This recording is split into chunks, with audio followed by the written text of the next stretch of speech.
Ladies and gentlemen, good evening, Democrats. Good evening, Democrats. That's pretty good, but Tardes, Demócratas. it's not 136. So let's try to get everybody unmute. Go on camera if you want, and we'll do it. We'll do it one more time once everyone's in. Okay, and good evening, Democrats. Democrats. Good evening, Democrats. Perfect. All right, yeah. Big screen. Great. Now I'm going to mute everybody because that's enough. Although Suzanne, make sure I need to assign you still. Or Yes, I am unmuted Good. and I put good evening, Democrats. Buenas tardes, Demócratas. I put a little message in the chat in español, but I can say it now verbally. Si necesita interpretación del inglés al español, solamente haga clic en el icono del mundo cuando el señor John lo ponga en la pantalla. Gracias. Oh, we talked about that. Shy? Zip it. Okay. Okay. Thank you, Suzanne. You're welcome. Thank you. Okay, so welcome everybody to our biannual endorsement meeting. We were just talking before we started the official meeting about 2 years ago, and now we've even exceeded our turnout from that meeting. In Zoom, we're hovering about 150 right now, in case you're watching it on YouTube later on. Our city council meeting, by the way, was one of our most watched YouTube videos we've ever done. So we're breaking all the records here on Zoom, but that said, we're hoping that starting early in 2023, we're going to get back into in-person hybrid style meetings. So stay tuned for that. We're working on that. We're going to try to get it going now that we won't have an election right in front of us. So we're going to try to stay organized. Sometimes that's a oxymoron for Democrats, but let's see here. I want to show you, get started with what we're doing here. So let me go. Whoops. Slideshow. Okay. How are you gonna do? Okay, so we have our endorsement meeting tonight. We have this agenda. We're going to get into some of the specifics later on, but I just want to go over everybody. We've got a lot to get through tonight, and especially looks like a lot when you're looking at this. So first, we're going to pass this agenda, meaning everyone approves this is what we're going to do and how we're going to do it. Then I'm going to go through a little bit about how the voting is going to work, the balloting you're going to receive, and I'm going to show you what the board recommendations were. Then we're going to have our diversity and inclusion committee report. We're going to then get into what will probably be the bulk of the meeting tonight, which is our discussion on the state and county ballot measures. This should take over an hour. We're going to go through all of them and hear from a lot of different speakers. We've already talked about the city and college district ballot measures, so we won't be discussing that tonight, but if you watched our YouTube videos, you've probably already seen that. So Isabel will lead us in that in just a few minutes. Then I want to make sure everyone's clear on what's going to happen. That discussion of the ballot measures is going to extend until about 8:15 or so. And while that's going on, as we get toward the end of it, the first 2 ballots are going to come out to all of the voters. So you'll be watching the meeting. You'll check your email. I'll probably remind you. I'll probably jump in and remind you, but at 8 o'clock, you're going to get the first ballot 1, which is all the Santa Monica races. That's city council, rent control board, and our city ballot measures. And then also you'll get at the same time ballot number 2, which is for all Santa Monica or Malibu voters. Those are going to go out at 8 o'clock. So the Santa Monica Malibu voters will vote on the school board, the college board, and the SMC measure. So the reason that we have it divided into 3 different ballots is because we changed our bylaws since the last election, where we made sure that you can only vote to make an endorsement in a race if you live in that jurisdiction.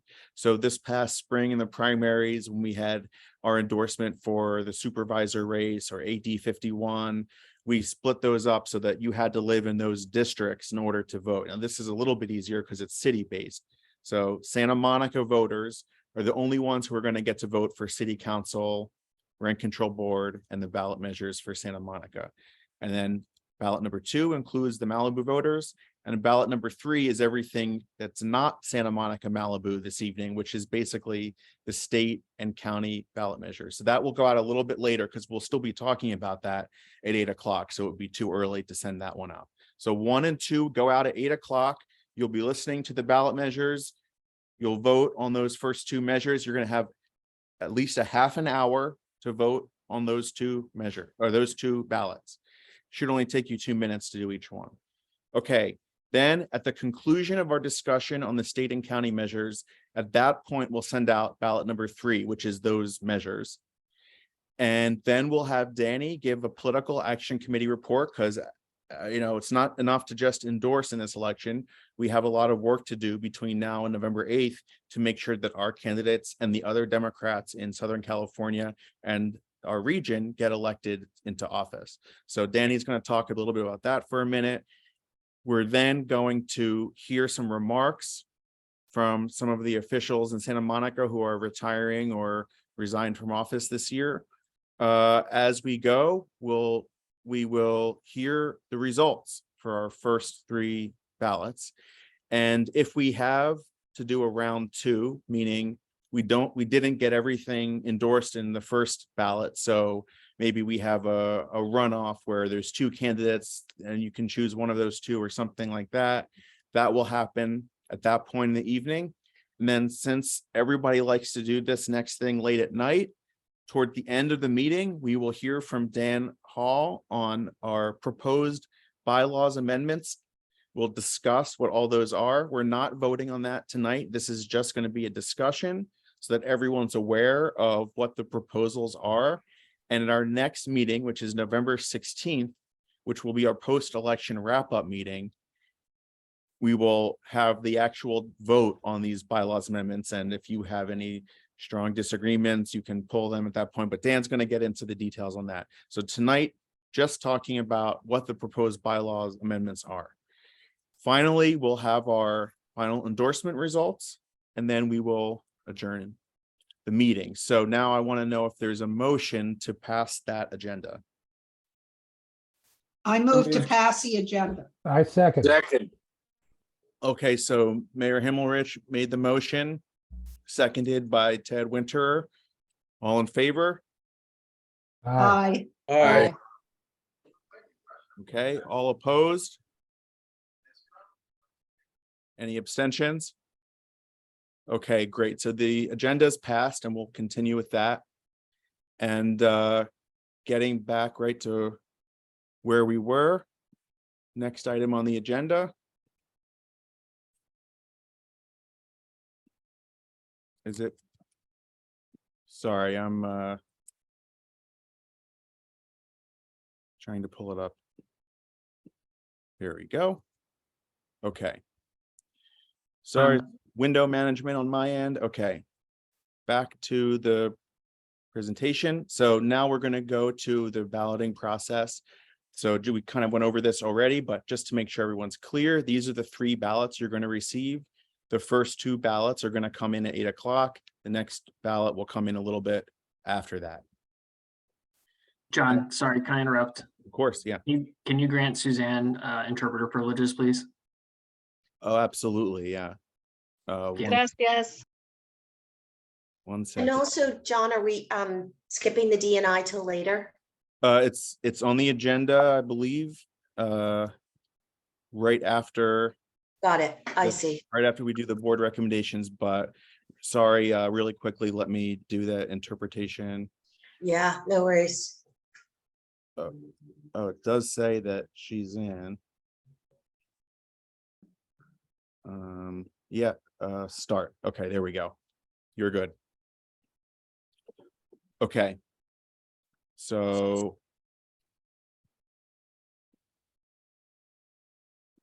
and the vote, I just happened to see that question pop up, but the voting period will be at least a half an hour.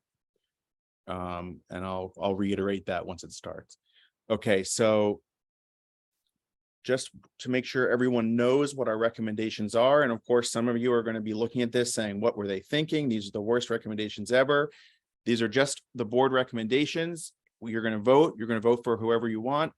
But we just want to make sure everybody can see that our executive board, who, as you know, or maybe you don't know, but we've spent many, many hours working on this project to do the questionnaires, to do the board interviews, to put together the presentations for the full membership.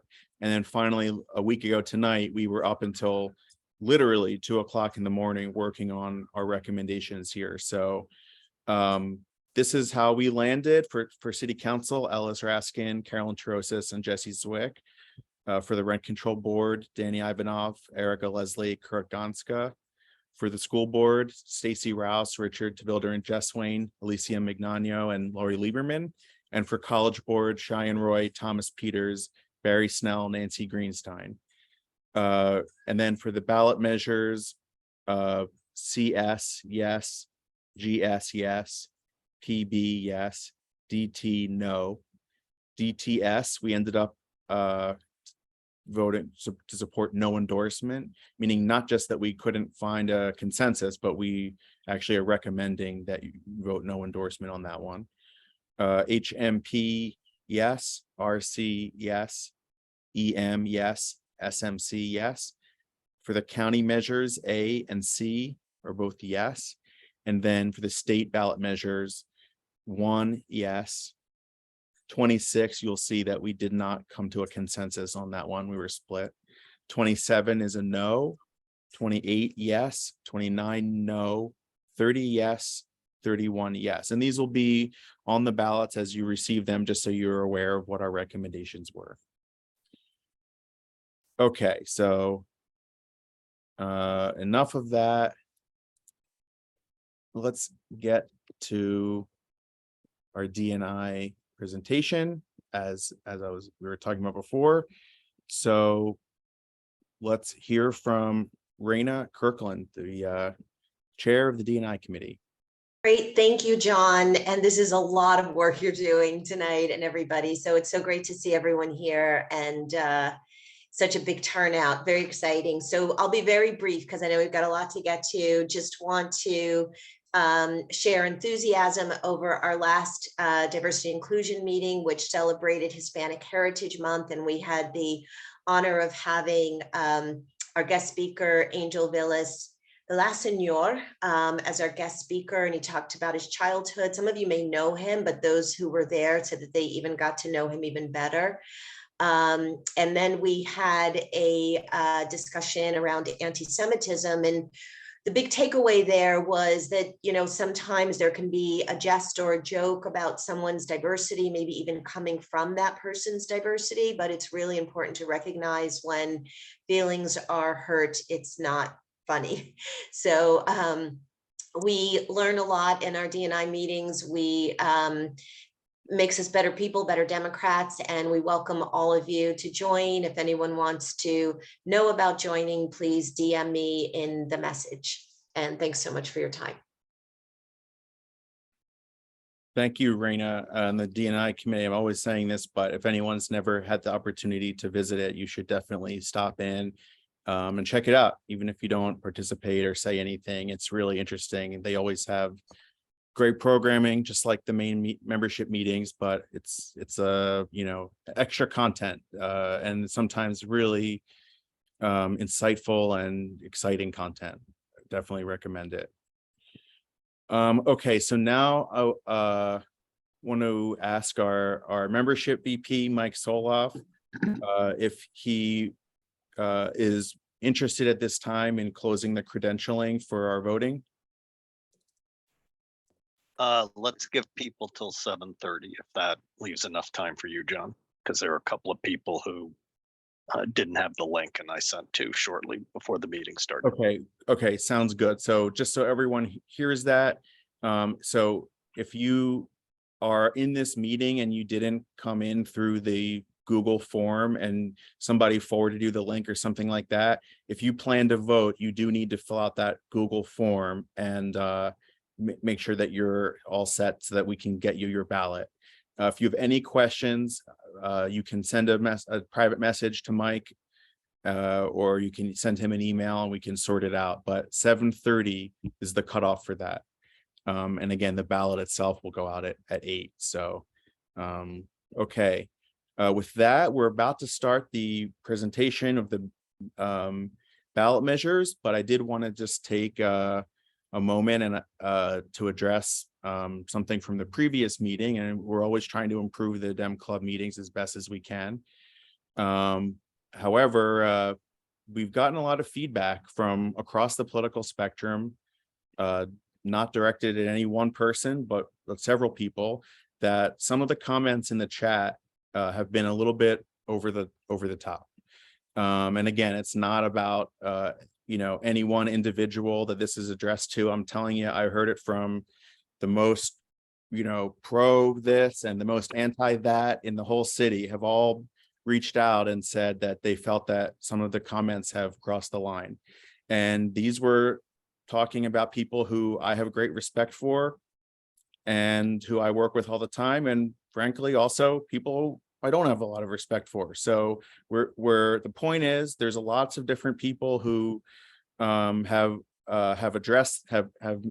made this point, and we want to be respectful of that point because we do believe in free speech as a Democratic club, but we have to be respectful of everybody else who are members here. And as Raina was mentioning earlier, we do have a civility pledge that's part of our club's bylaws and part of our on the club website, and it's something that we're supposed to be adhering to in all aspects of this club, whether that's in person at a party or in the chat room of this meeting.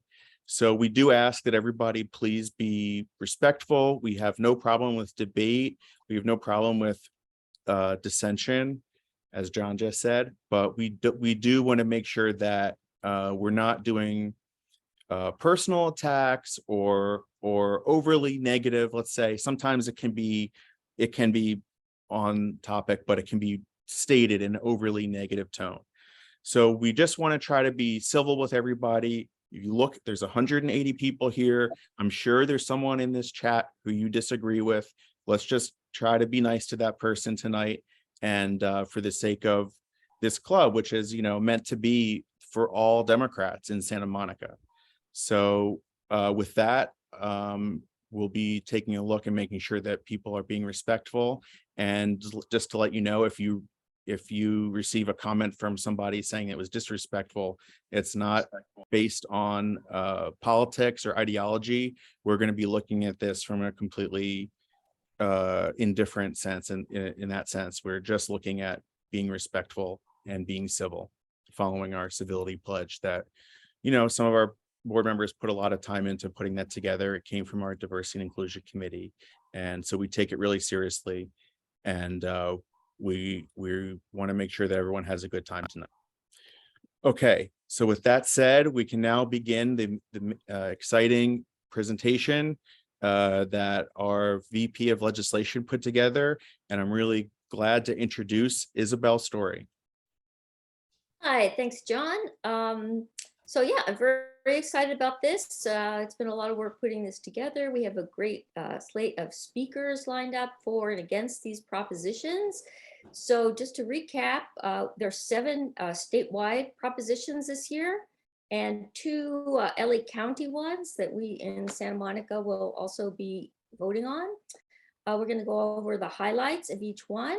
We have speakers who are both supporting and opposed to their measures. They'll tell us why.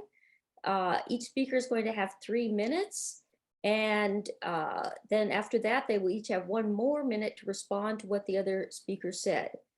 And despite what we just saw about the board recommendations, we are keeping an open mind right now, listening to arguments on both sides, and everyone is free to vote however they wish, depending on what they think about what they hear. So we will start with Proposition 1. This is the reproductive rights measure, and this creates puts in the state constitution the constitutional.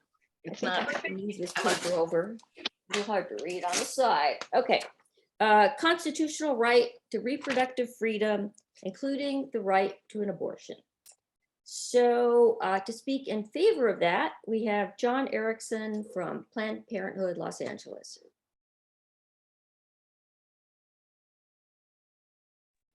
Hi, everyone. Sorry, it's a good Democratic Club night because I'm on 2 different Democratic Club meetings. So thank you for scheduling this at that same exact time. So Isabel, do you want me to start whenever you want me to go? Yes, John, are you doing some kind of timing that they can see? Can you see me? I see you, John. We see you, but Okay, cool. we So don't I'm see a about to timer. put the timer on. And do you see that? Okay, your time started. I'm restarting it, of course, but just making sure. Okay, all right.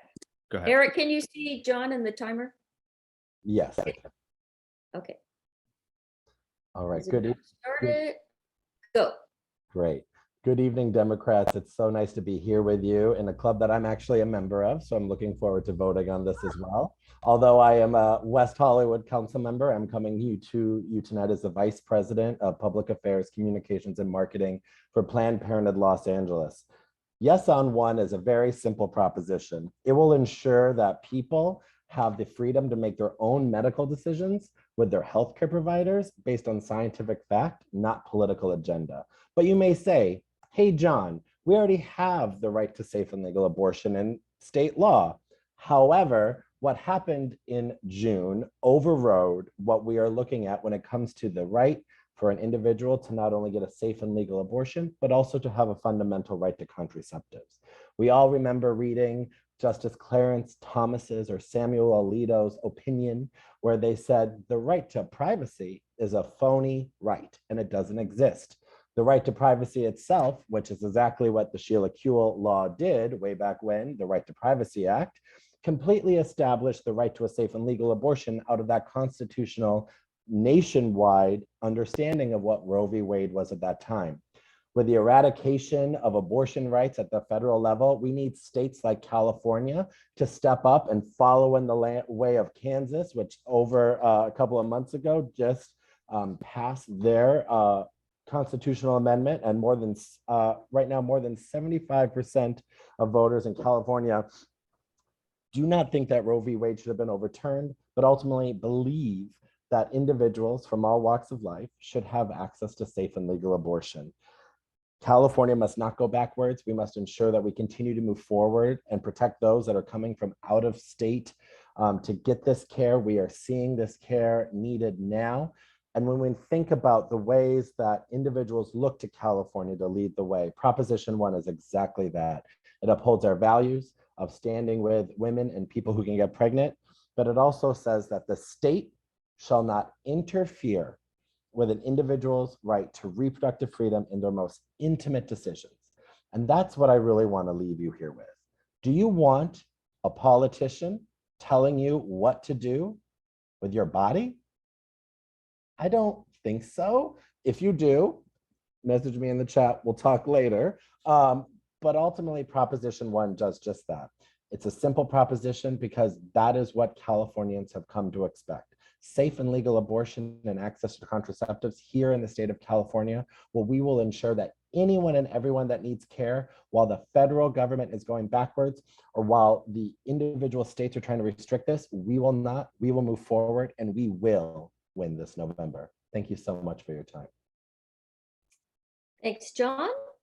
And now to speak about the position to oppose this proposition, we have Jess Mead, who is with Democrats for Life.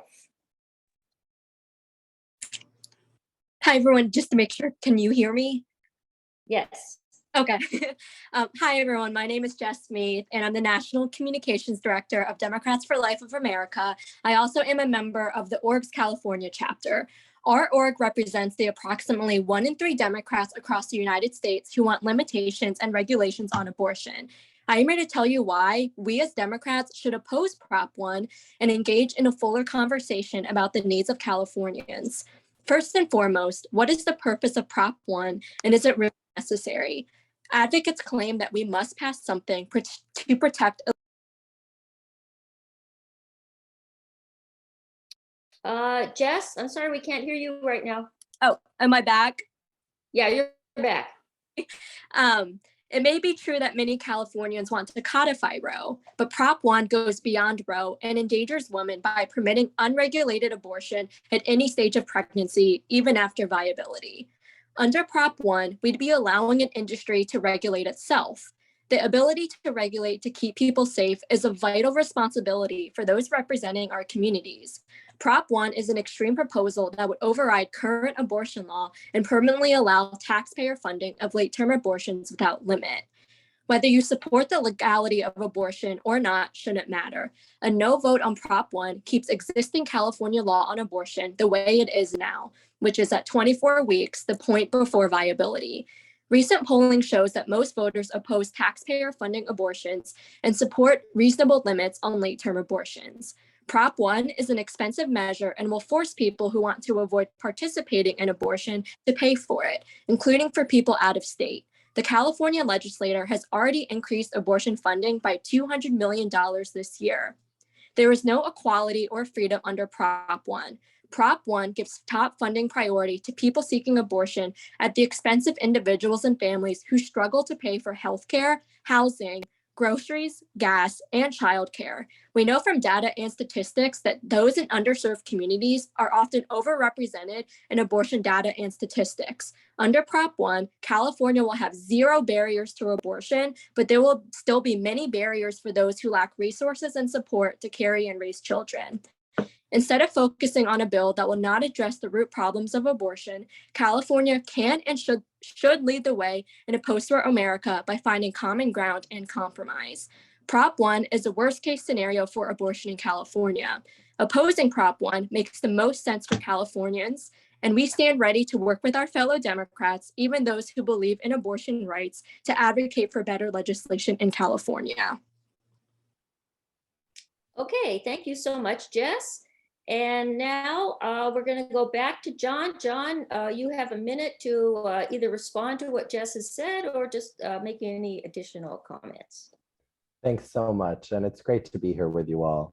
I don't know if the opposition is aware, but no one goes to the point of almost having a child that says, you know what, doesn't want. These are severe medical interventions that sometimes needed for the sake of the mother and the sake of the family itself. And some of these decisions are the most painful decisions that any family ever has to make. Proposition 1 does not do that. This is hyperbolic sensationalism that the opposition is trying to push out there because they cannot go against the facts that we see here right now. California overwhelmingly supports safe and legal abortion and wants Proposition 1 in our state constitution. It's there for a reason to ensure that we can do all that we can to lead the way. But ultimately, this decision is for the voters, and voters like you who show up to rallies, who show up to marches, and who say, we will not go back. The opposition wants you to go back. Don't let them this November.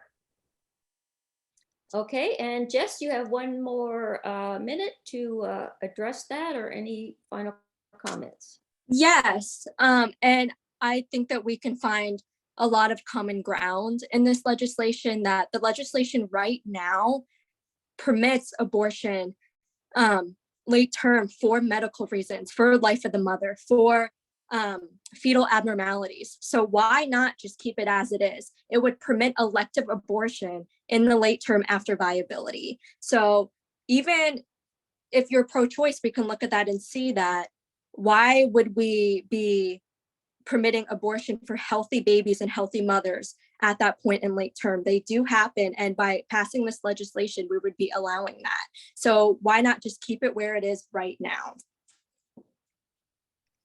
Okay, Jess and John, thanks so much. You gave us some things to think about. All right, now we're going to move on. The next. Sorry to interrupt, Isabel, but Yeah. I just wanted to confirm, since it's now 7:30, if we're good to close credentialing. I don't know the answer to that. Yeah, I was sorry. Sorry. It was- Yes, subject to there's 1 or 2 people I'm chatting with, but no new people will be allowed to initiate an issue. Okay. So great. credentialing is otherwise closed. Okay, thanks so much. Can I speak up? Is it one of those Brian Beretta? Because we still haven't gotten anything. Brian's all set. Okay, Okay. thank you. Awesome. Thanks, and Isabel, back to you. Okay. So now we have actually two propositions on the ballot that have to do with sports betting. So it gets very confusing. Hopefully we're going to straighten it all out tonight. There's Prop 26 and there's Prop 27. So we're going to start with 26. 26 is the one that legalizes sports betting at American Indian gaming casinos and licensed racetracks in California. And just to distinguish, 27 has to do with online gambling. So I think that's the easiest way to remember. 26 has to do with gambling in person at casinos and racetracks, and 27 is the one that is about online gambling. So starting with 26, we have here Kyle Griffith from the Yes on 26, No on 27 campaign. Hi there. Good evening. My name is Kyle Griffith. I'm the Senior Coalitions Coordinator for the Yes on 26, No on 27 campaign. Just for background, in 2018, the Supreme Court issued a ruling that essentially left it up to states to determine how they authorize sports betting, whether it's in person, online, or some combination of the two. For more than 20 years, California voters have granted and reiterated their support for California's Indian tribes to operate highly regulated gaming on tribal lands through the passage of ballot measures. In return, tribes have been responsible stewards of gaming here in California. With that spirit in mind, a broad coalition of tribes has formed to support Proposition 26 and defeat Prop 27 on the November ballot. Prop 26 is the most responsible approach to sports betting in California. Prop 26 simply allows in-person sports wagering at casinos or at tribal casinos and select racetracks.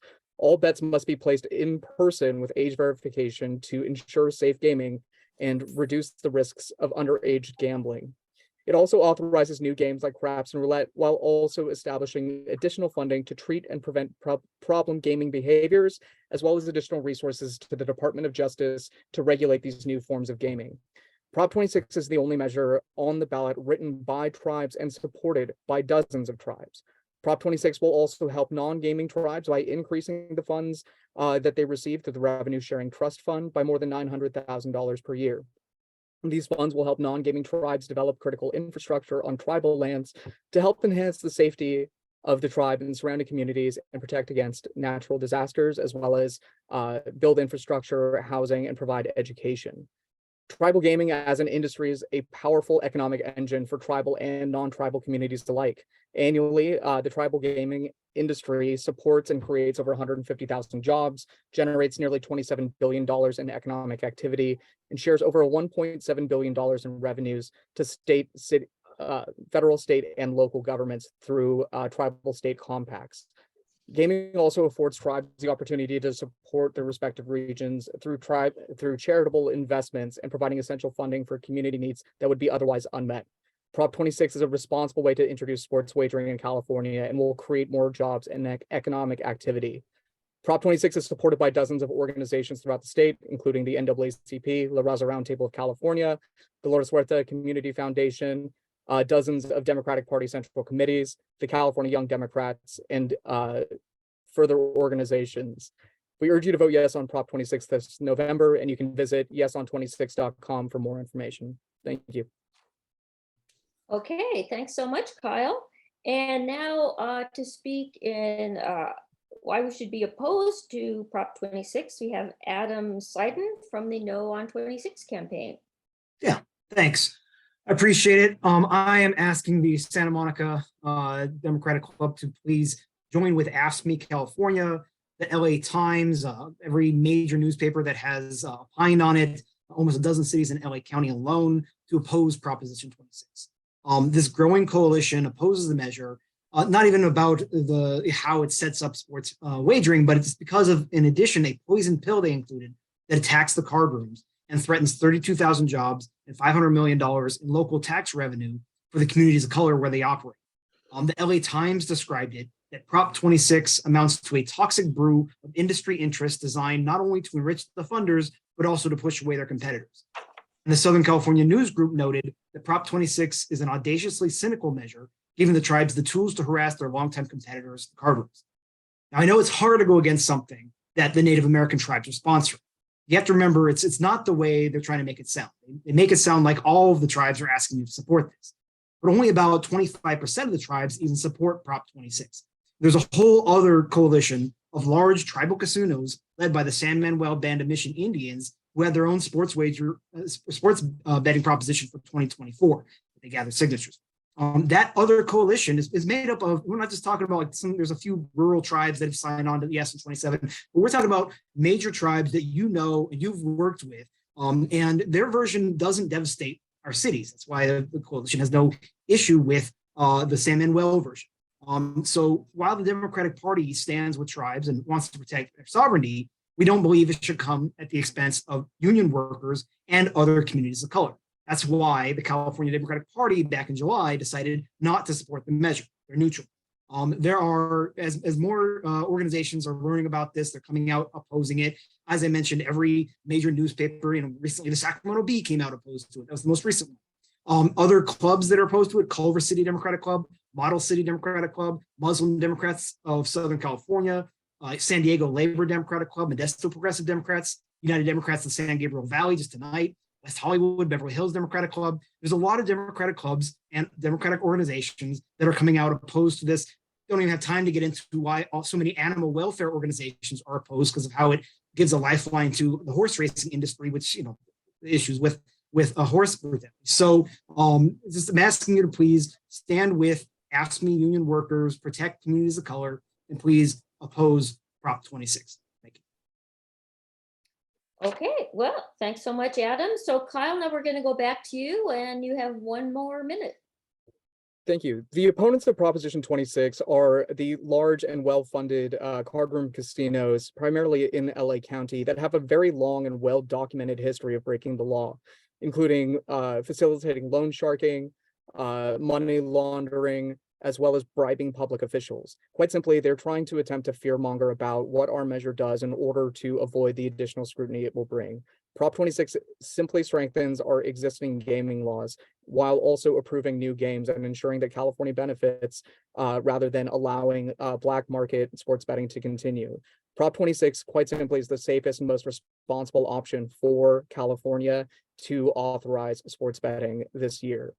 We urge you to vote yes on 26 and join more than a dozen county committees as well as clubs in Democratic county committees and clubs in supporting Prop 26 this November. Thank you. Okay, thanks, Kyle. So back to you, Adam. You have 1 more minute. Yeah, no, I know it is hard. It's easy to kind of cast the card rooms, some of the card rooms as bad actors. Obviously, we're not saying card rooms should be allowed to money launder and sell drugs and things like that. There are, when you bring up, there's a few card rooms that are caught doing things like that. They ought to be punished for that. There's over 60 card rooms across the state, and it's kind of what we're talking about is the ability for those card rooms to operate, to help support the jobs and the infrastructure in the area. And it's really the cities, the communities of color that are coming out opposed to this. We're talking in LA County, we're talking about Compton, Inglewood, Gardena. It's $16 million for those cities combined. All 3 of those cities are opposed to Prop 26. San Jose, it's $18 million alone. They're opposed to it. Hovis and other cities, the mayor of Chula Vista down in San Diego County, a lot of communities of color are opposed to this. Of course, AFSCME as well. They're the ones who have union jobs on the line. And I just ask you to please stand with them and oppose Prop 26. Thank you. Okay, thank you guys very much. So now we're moving on to Prop 27, which has to do with the online gambling. Crystal Strait was supposed to be here, but I am not seeing her. Does anybody else see Crystal Strait?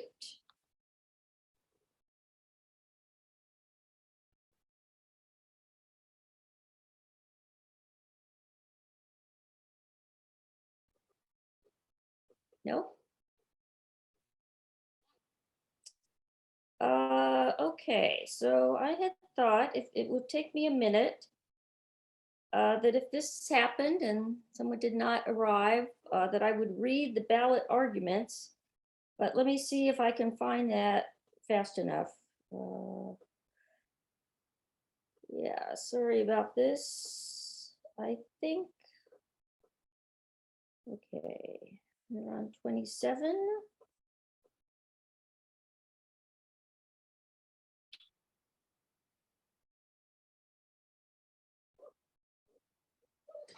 Okay, so just impromptu, I am going to read from Voters Edge, which is the League of Women Voters guide to voting. And I'm going to do the best I can to tell you about Prop 27. Let's see. Prop 27, well, let me just say what it does. Okay, so Prop 27 allows online and mobile sports betting for people 21 years and older. It would allow, okay, I'm not going to read more of that. I'll just say what the supporters say. The supporters say Prop 27 will provide hundreds of millions of dollars to support programs that alleviate homelessness, mental health, and addiction in California. Oh, that's because a certain percentage of the proceeds go to these programs. And it says Prop 27 will benefit every California tribe, especially the rural and economically disadvantaged tribes which don't own big casinos. They say that the a yes vote means that licensed tribes or gambling companies can offer online sports betting over the internet or on cell phones to people 21 years and older on non-tribal lands in California. Those offering the online sports betting will be required to pay the state a share of the sports bets that are made. A new state unit would be created to regulate online sports betting, and there would be new ways to reduce illegal online sports betting available. So I think I am just going to wrap it up with that. That's basically what the measure says. And then to speak on the opposition to that, we have Frank Sizemore from the San Manuel Band of Mission Indians. Is Frank here? Yes, he is. I am here, and good evening. Hello, Isabel. Hello, Santa Monica Democratic Club. Thanks for letting us speak tonight. We are, I'm Frank Sizemore, Chief of Staff with San Manuel Band of Mission Indians. And all the things that Isabel just mentioned are deceptive. Prop 27 is a deceptive initiative that positions itself as a permanent solution for homelessness, but in actuality, it really only benefits a few greedy out-of-state corporations. Luckily for us, Californians across the state have seen through this deception. That's why we have a large opposition coalition, which includes the vast majority of tribes, both political parties, the major leaders of the legislature, and over 100 community organizations, including leading homelessness advocate groups, more homeless advocate groups than they have on their support side. We've got unions, teachers, public safety organizations, and also independent polling by the Public Policy Institute of California has recently shown that voters overwhelmingly oppose Prop 27 by a 20-point margin. Prop 27 allows these large out-of-state corporations to take 90% of the profits from online sports betting out of California. They take it back to their home offices in New York and Boston. A permanent solution to homelessness. No one believes that these out-of-state corporations care about trying to solve homelessness here, just like they don't care about water conservation in Colorado or education in Florida, promises they made there. The tax rate is 10% that they promise, but it would be among the lowest adjusted tax rates in the country, and it won't ever materialize. Just if you look at other states where they've operated, Virginia, Michigan, Colorado, they use promotional loopholes and free pay deductions to pay less than half of what they promise. Independent estimates are that Prop 27 would result in just 3% incremental annual funding for homeless programs. California already spends about $4 to $5 billion a year on homeless. Native American tribes are strongly opposed to the initiative as it infringes on tribal sovereignty and significantly threatens the sustainability of future generations. Tribes have been here for 7 generations and will be here for 7 generations more. Tribes can't just pick up and move their reservations for better opportunities. Tribes are part of the fabric of California, the original Californians, and invest heavily in the state. These out-of-state corporations have no presence here. They don't have brick and mortar facilities and they won't reinvest profits here. Californians need to stand up to these big out-of-state corporations who are only looking out for their bottom lines and their balance sheets. Prop 27 is a bad deal for California. We urge you to vote no on Prop 27. Thanks. Okay, I think that will wrap it up because we do not have the pro speaker. I think we've heard the main points for and against. So Frank, thank you very much for being here. Thank you. Okay, now on from gambling to education. Prop 28 is the one that requires funding for K through 12 art and music education. So to speak in favor of that, we have Joe Bartel. He is a high school instrumental music teacher, and he is on the board of the California Teachers Association. All right, thank you, everyone. My name is Joe Bartel, as you heard, and I am a high school instrumental music teacher. I've been a teacher in our public schools for about 20 years now. And I can speak firsthand of the value of arts education and what it brings to our students beyond, even beyond the classroom. We learn skills in the arts that transcend math and science and arithmetic and teach things like creativity and team building and accountability, working with responsibility, diligence, time management skills. These are things that are taught, you know, outside of the lines. And it's something that is truly important to all of our students in California. Prop 28 is one of the biggest investments in arts education in this country and ever. It has the potential to generate about $900 million of ongoing funding dedicated purely for arts and music. And it covers all forms of art and music, from choir to dance to drama to band, visual arts, set design, everything. It covers all aspects of this. And, you know, part of being an arts teacher is that, you know, on the front lines, you see the benefits, but you also see the detriments of the lack of funding in California and across our nation. Music teachers, arts teachers were sometimes the first ones that get cut. Those programs get eliminated because of budget constraints. It's about time that California invests in funding for public education and for art and music in specific, to help the next generation continue to be the storytellers of our country and of our nation and just our people and who we are. Prop 28 allocates the funding without raising taxes, and it is outside of Prop 98, which is the school funding mechanism. So this money is above and beyond what the education community already receives. The money will basically be given to all, 70% goes to all schools within the state, with an extra 30% that'll be dedicated to our low income communities and communities of higher need. It should be mentioned that currently in the state of California, 1 in 5 schools have the opportunity to have a full-time music teacher, and that is not good enough. That is not something that we should be proud of. We need to constantly fight to provide more access to arts education for our students. If we always talk about how we want to compete with other countries, about, you know, improving our education system, we want to be like Japan and China and other European countries. So many of them offer 10 times or more arts education than our country does and the state of California does.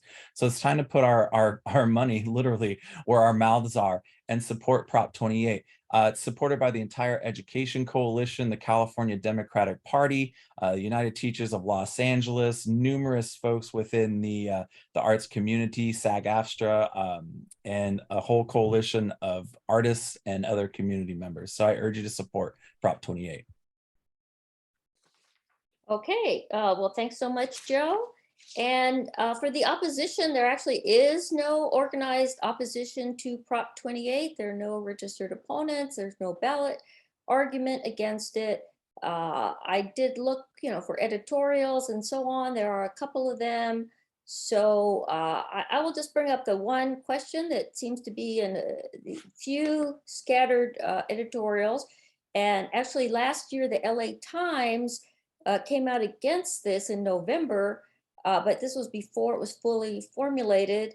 But their argument was that this is all well and good when the state budget is flush, we have plenty of money, but in lean years, to mandate a certain amount for arts and music might restrict some other programs and force cuts in other programs. However, this year the measure was fleshed out and the Times has changed its mind. And just a few weeks ago, they endorsed Prop 28. Still, a couple of people have said this, and so Joe, I'm wondering, what is your answer to that? How about the lean years when we don't have a lot of money, and if we're mandated for a certain amount for arts and music, we might have to make cuts somewhere else? That's a good question. So the proposition is actually tied to the percentage of the state budget. So in boom years, the amount goes up. In lean years, the amount goes down. But I ask you this question, right? If we're concerned about the welfare of our students and teaching the whole child and giving them a reason to come to school and to want to be part of something bigger, why must we sacrifice the arts? Right? In the times of budget cuts, we should not be looking for ways to eliminate programs for students and to limit the access they have to creativity and to be parts of these programs. We should be committed to those, regardless of what it means for other aspects. So we either as a Democratic Party support children and support teachers and support education, or we don't. That's what it comes down to at the end of the day. And funding arts and education is the right thing to do. And it's something that we need to really, like I said, put our money where our mouth is and decide if we're actually going to support this with everything we have or just have it be a talking point. Okay, well, great. Well, thanks very much. I want to remind people when I'm speaking for one side or the other, it's just because we're missing a speaker on that position. It doesn't necessarily reflect my own personal view, which I am not expressing on any of these measures tonight. Okay, now we're moving on to Prop 29, and this is the dialysis measure. So what this would do, it has it proposes new staffing requirements, reporting requirements, ownership disclosure, and closing requirements for chronic dialysis clinics. It's actually the third dialysis measure we've had in the last several years, but we're being asked to vote on a different version this time. So speaking in favor of this measure, we have Suzanne Jimenez of SEIU, United Healthcare Workers West. Hi, good evening, everyone. I'm sure it's been a long evening for you all, but thank you for giving us an opportunity to talk about Prop 29.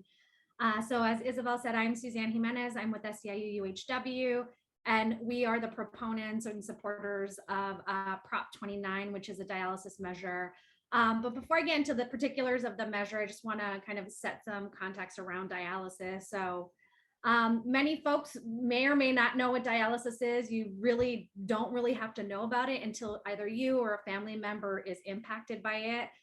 It's a treatment that is specific to kidney failure. But what we're seeing is that it's growing, exponentially, not just here in California, but across the United States, because there's lots of diseases, chronic diseases that then end up in chronic or in kidney failure. And so, we have been for the last 6 years looking at ways to reform this industry or this part of the healthcare industry. It's really a niche part of healthcare that doesn't have a lot of regulations, that doesn't have a lot of oversight. And we've been working to make reforms that both improve standards for workers, but more importantly, improve standards for patients. And so to know about Prop 29, it really does 4 things. So one, it improves transparency. It requires that dialysis providers must publish infection rates for each clinic. They've got to, and they have to disclose clinic ownership to patients and state regulators. This is important. This is actually a standard practice, sorry. This is also a standard practice in healthcare. We see our hospitals having to publish infection rates. We think the same should be done in dialysis clinics. The other interesting thing in dialysis specifically is that these clinics are typically owned by doctors or nephrologists. And sometimes, patients don't know that the doctor that is prescribing them more dialysis treatment or faster rate is the same doctor that has a financial stake in that clinic. And so we think it's important that patients know who owns their clinic. The second thing it does is that it guarantees equal treatment for dialysis patients. In dialysis, there is, in this industry as a whole, there is a whole scheme where dialysis providers really focus in on getting privately insured customers, patients. They get kind of top of the line, top appointment, because this is a life-saving treatment. They really kind of put out the red carpet for privately insured patients because that's where they gain the most money. They, charge health insurance top dollars for this treatment. And so we believe that there should be equal treatment, whether you're on Medicare, Medicaid, or you have private insurance. The third thing it does. Okay, I'm sorry, but your time is up, but you'll have another minute. So if you want to wrap it up, then you can, use that time how you want. Okay, so now to speak for the position opposing this, we have Gustavo Flores Rosas from the No on 29 campaign. Yep. Hello, good evening. Thank you. My name is Gustavo Flores. I'm with the No on Prop 29 campaign. We are a broad coalition of doctors, nurses, patient advocates, veterans, seniors, business groups, and many others who have come together to oppose yet another dialysis initiative on the November ballot. Unfortunately, Prop 29 is the third ballot measure since 2018 targeting the dialysis community. Voters rejected Proposition 8 in 2018 by 60% of the vote. And just 2 years ago, Californians overwhelmingly rejected Proposition 23 by 63% of the vote. Prop 29 is a near carbon copy of Prop 23. And we are opposed to Prop 29 because primarily it puts dialysis patients' lives at risk. It will also worsen our emergency room overcrowding. It will lead to a healthcare provider shortage, which is already strained, as we all know. It will increase costs to consumers and taxpayers. And quite frankly, it's just a reckless abuse of the initiative process. So the one requirement that we are most concerned with is the requirement to have a doctor, a nurse practitioner, or a physician on site at all times. And to be honest, is a position that will have no role in direct patient care. Every dialysis clinic is overseen by a physician medical director, and every patient is taken care of by a broad team of caregivers. That includes a nephrologist who is a kidney specialist, and the nephrologist is the only person who prescribes treatment, and it's the only person that can alter treatment for dialysis patients. They are also taken care of by specially trained dialysis nurses, patient care technicians, dietitians, social workers, and others. So really, these new roles would have no role in providing direct care to patients. It will not improve their patient outcome whatsoever. It will just drive up costs for clinics. And in fact, a study by the Berkeley Research Group found that this mandate alone would increase clinic costs by up to $445 million annually. The same study found that nearly half of the dialysis clinics in California would be forced to cut back services or shut down completely. This is why patients would be put at risk, because they need treatment to stay alive. They undergo treatment 3 times a week for up to 4 hours at a time, and dialysis is literally life support for them. Missing just one treatment increases a patient's risk of death by 30%. So if a patient misses their treatment, they will be forced to either wind up in the emergency room and their life could be placed at jeopardy. Another thing about dialysis is there are about 600, a little more than 600 dialysis clinics throughout California, and they operate about 6 days a week. Gustavo, I think I'm going to have to do the same thing that I did to Suzanne. Your time is up, but don't despair. You're going to have another minute shortly. Okay, so back to Suzanne. You have 1 minute to respond or wrap up what you want to say. Yes, absolutely. Thank you. So I think the one thing we can agree with in terms of our opposition is that this is life-saving treatment. I really urge that everybody look at who is funding the No campaign. It is 2 companies, DaVita and Fresenius, the companies that have been making billions off the back of these patients. These are 2 corporations that have a duopoly here in California. And really all of the campaign jargon messaging that this is going to close clinics, it is not. That there is, you know, they have the money to keep them open. And if they were serious about really making changes in this industry, they would look at some of the changes we made this year were actually based off of their feedback 2 years ago. And so, you know, I really urge this Dem Club to follow the California Democratic Party, to follow the California State Federation of Labor and support Prop 29. We really need reform in this industry because we're letting 2 for-profit companies ruin the lives of dialysis patients. Thank you. Okay, thanks so much. And Gustavo, final minute for you.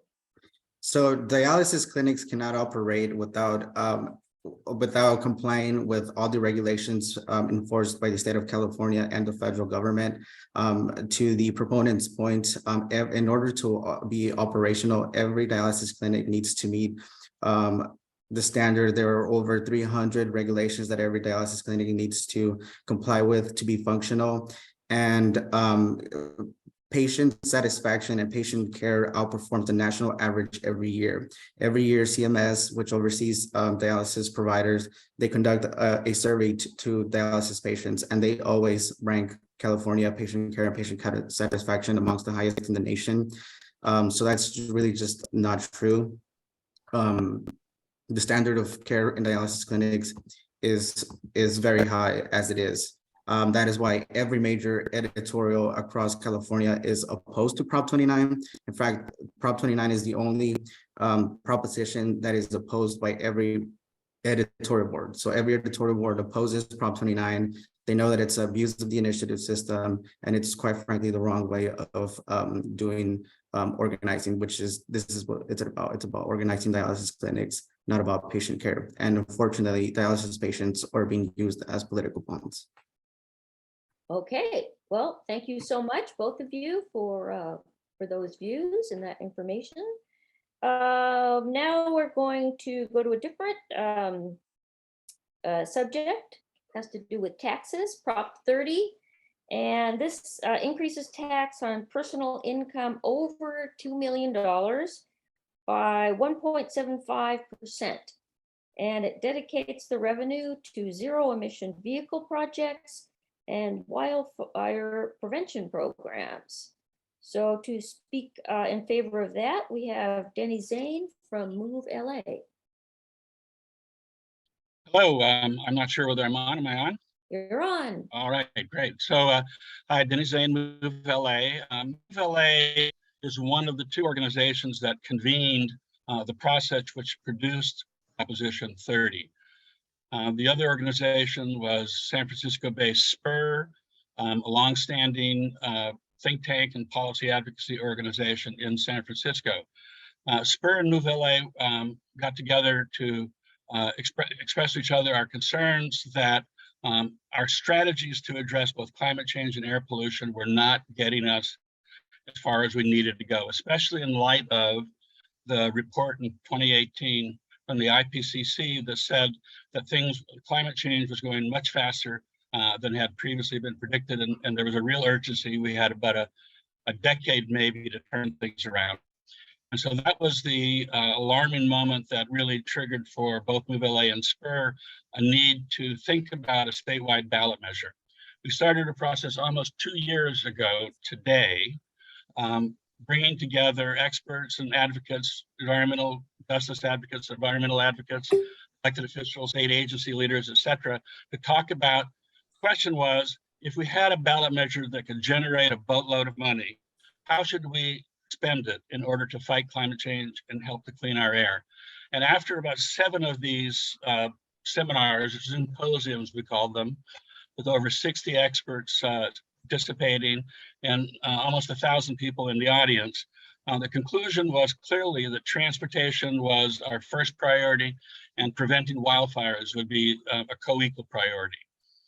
Transportation is the source of about, if you count refineries, about half of our greenhouse gas emissions and about 80% of our air pollution. Now, we all know air pollution has been bad, although it had been getting better until the wildfire period started happening. Climate is only worsening, and about 50% of the greenhouse gas emissions comes from transportation sources. 80% of the smog comes from transportation sources. So we determined that the investment priorities would be in zero emission transportation and preventing and suppressing wildfires.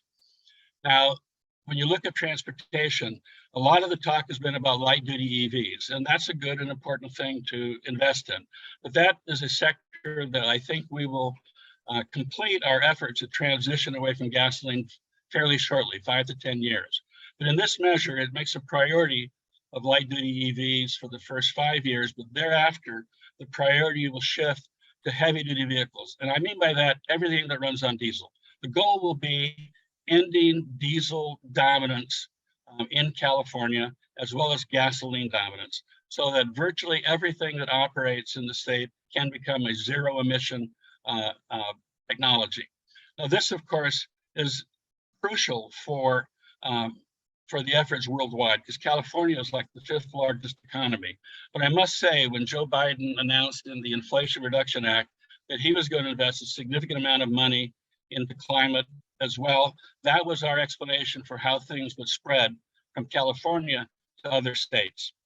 Prop 30 is qualified by a voter initiative. It's got support from the California Democratic Party, from the state building trades. It's got support from IBEW, from the California State Pipe Trades, and a large list of environmental organizations, including NRDC, let's see, American Lung Association, California Environmental Voters Center for Community Action and Environmental Justice, East Yards Communities for Environmental Justice, the Climate Center, Climate Resolve, Inland Empire United, etc. So it is really an opportunity to make a major push forward. Now, it is a 20-year measure, and what's really different about this compared to what California has been doing is that it is a significant, sustained, and reliable funding source over time.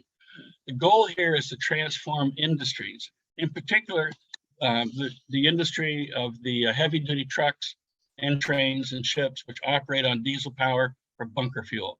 These are industries that will take time. We have to create a kind of virtuous ballet between the manufacturers and the infrastructure and the buyers of these vehicles. And that is something that requires sustained, reliable, and significant funding. One-time funding, California's done a lot of that. It helps, but it won't make the kind of difference that we need in the kind of time frame that we need. Proposition 30 can and will do that. I'm sorry? Okay, still. We need to mute somebody there. Thank you. Sorry, so my time was not up. It was up, actually, sorry. Okay. Yeah, okay. Yeah, I don't see John's timer, but I believe him. Okay. It doesn't run out. All right. Oh, I see. Okay. All right. So thanks, Denny. And now to speak on the opposition to Prop 30, we have Michael Borges from California Teachers Association. Hi, folks. Thank you for having me, and good evening. So yes, I'm Michael Borges. I'm the Political Action Manager for the California Teachers Association. Our 310,000 educators of a democratic process for going through and making decisions on every single ballot measure. And CTA urges you to join Governor Newsom, the California NAACP, and educators in opposing Prop 30. So take the governor's words, Prop 30 really is a cynical scheme that puts corporate welfare above the needs of our entire state. It's pretty clear that Lyft has bankrolled this measure from signature gathering up now into the campaign. And they're doing so because they've been mandated by the California Air Resources Board to convert 90% of its fleet to electric vehicles. Lyft has already contributed $35 million, far and away, the biggest funder behind Prop 30, to make sure that taxpayers are the ones that are actually footing the bill for this transition, not their corporate pockets. This would, over the long run, hamper California's state budget, quite frankly. Thankfully, over the last few years, we have had record state budgets, and we have seen kind of good years when it comes to the state budget. But we know that the storm clouds are on the horizon. We're already seeing tax receipts that are below projections for next year already. And this initiative would completely bypass the state's general fund, meaning all those priorities that we have in our state's general fund would get nothing. So that's education, that's healthcare, that's affordable housing, and more, right? So when the downturn comes, this money is set aside to help Lyft complete its mandated transition, while educators are being fired, nurses are being laid off, home care workers are having their hours cut, and so forth. California is already spending, as Denny had mentioned, to address the climate crisis. The governor and legislature has invested $50 billion in climate needs, including specifically $10 billion for transitioning to electric vehicles. And that is on top of the federal investment that is happening on that level as well. Educators are for solving this climate crisis. It is just, we feel this is particularly bad policy at a bad time to move forward with Prop 30. So again, we urge you in voting no on Prop 30. Okay, well, thanks so much. And so Denny, back to you. Do you have something to say about that? Well, yes, you know, for almost 2 years, as we were working together with environmental groups and environmental justice groups, et cetera, in discussing what this measure should be, there was no sight or sign of Lyft anywhere. They came in later to help with the signature drive. One of our participants in the Bay Area knew the leadership at Lyft, and they began a dialogue, and we were very, very happy when we had a funder to help qualify it. Michael referred to Lyft's fleet, like Lyft doesn't have a fleet.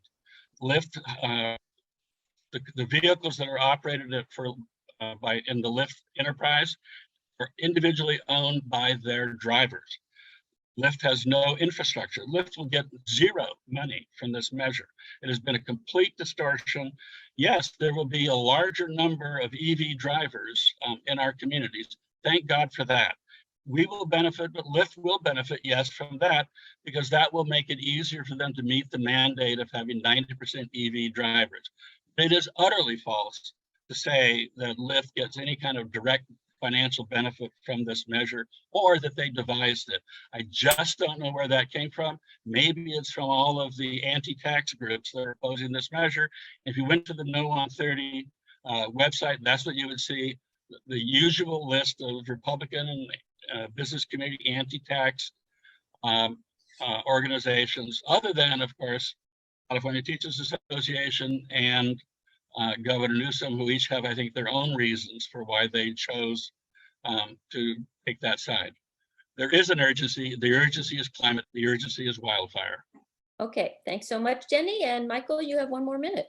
Sure. I mean, I think part of this, why we think that Lyft was involved, is because they did bankroll the funding. And in the SAC-B this morning, Max Baumhefner, who's the NRDC counsel, said that Lyft was involved in drafting the measure. So that may need to get straightened out, but folks are literally saying that Lyft was involved in this measure. And folks should have some memory too of Prop 22, right, which was a measure that Lyft bankrolled 2 years ago under the guise of helping rideshare workers. And now there was a study literally that came out last week that rideshare drivers are earning as little as $6.20 an hour based off Prop 22's supposed protections that they passed. So just generally, I would say don't be tricked by Lyft again, right? This is, there are other ways to go about solving this than corporate handouts to fund their transition to EVs. Thank you. Okay, thanks so much to both of you. And now we're on to our last statewide ballot Hey, measure. Isabel, sorry to interrupt again, but I just wanted Okay. to clarify one thing. I've been alerted that there was a typo on ballot number 2 for the college board. It says you can vote for up to 3, but of course you can vote for up to 4 people. So if you haven't voted yet, please make sure you have the chance to vote for up to 4 candidates. And if you have voted already, hopefully you figured that out already. Okay, thanks. John, can you clarify, because I haven't voted, how long do we have to vote? Yep, the ballot is going to close at 8:30, so we're halfway through the voting period right now. So if you haven't voted, check your email. The ballots are there. And Isabel, I would recommend getting it in during this next one. Oh, okay, I'll see if I can juggle that many things. All right, so going on to Prop 31. that is, this upholds the ban on flavored tobacco. So this is a law that was passed a few years ago, but it was put on hold because people announced this referendum and while they gathered signatures and put this on the ballot. So now we're going to be voting on it in November to see whether this ban that the legislature voted on of the flavored tobacco, whether that can actually go into effect. So to speak on that, we have Shai Roy, who is a physician and he's a board member of the California Medical Association. Hey, thanks, Isabel, and I'll keep this short because I think this is one of those propositions that I think will unite the Democrats, the 200 Democrats on this call. Basically, the legislature passed a ban on flavored tobacco a couple of years ago, and that ban was because we know that there's evidence that flavored tobacco is a gateway for young people to use tobacco products, including those who are over age of 18. And so this ban will help prevent young people using, being attracted to these types of tobacco products that are flavored. There's been a challenge that's been mounted from the pro-tobacco side on this legislation. And this basically just affirms that this is what Californians want, this ban on flavored tobacco. And so I think that this should unite Democrats sort of across the board. And I'll leave it short like that. And I think this is a no-brainer yes on Proposition 31. Okay, so we do not have a speaker against this. So we invited several groups, but they have declined to participate. I'm going to, I was prepared for that because I knew we weren't going to have a speaker. So I'm just going to summarize the opponents and what they say, and then Shai will have a chance to respond. So the opponents are the Republican Party, several tobacco companies, and the National Association of Tobacco Outlets, who also declined to participate. But here are their main arguments. They say if the aim is to prevent underage tobacco use, this measure does not do that because it's already illegal for anyone under 21 to use any tobacco product, whether it's flavored or not. So Prop 31, they say, is not a ban on flavored tobacco for children since that is already illegal. It's actually a ban on legal sales to adult consumers. That's one point. And they also say that prohibiting flavored tobacco sales will hurt small local businesses and jobs as the products are pushed from licensed sellers to an underground market. And this will lead to more youth access, crime, and other social and criminal justice concerns. So that's a summary of what they say. Shai, do you have any response to those?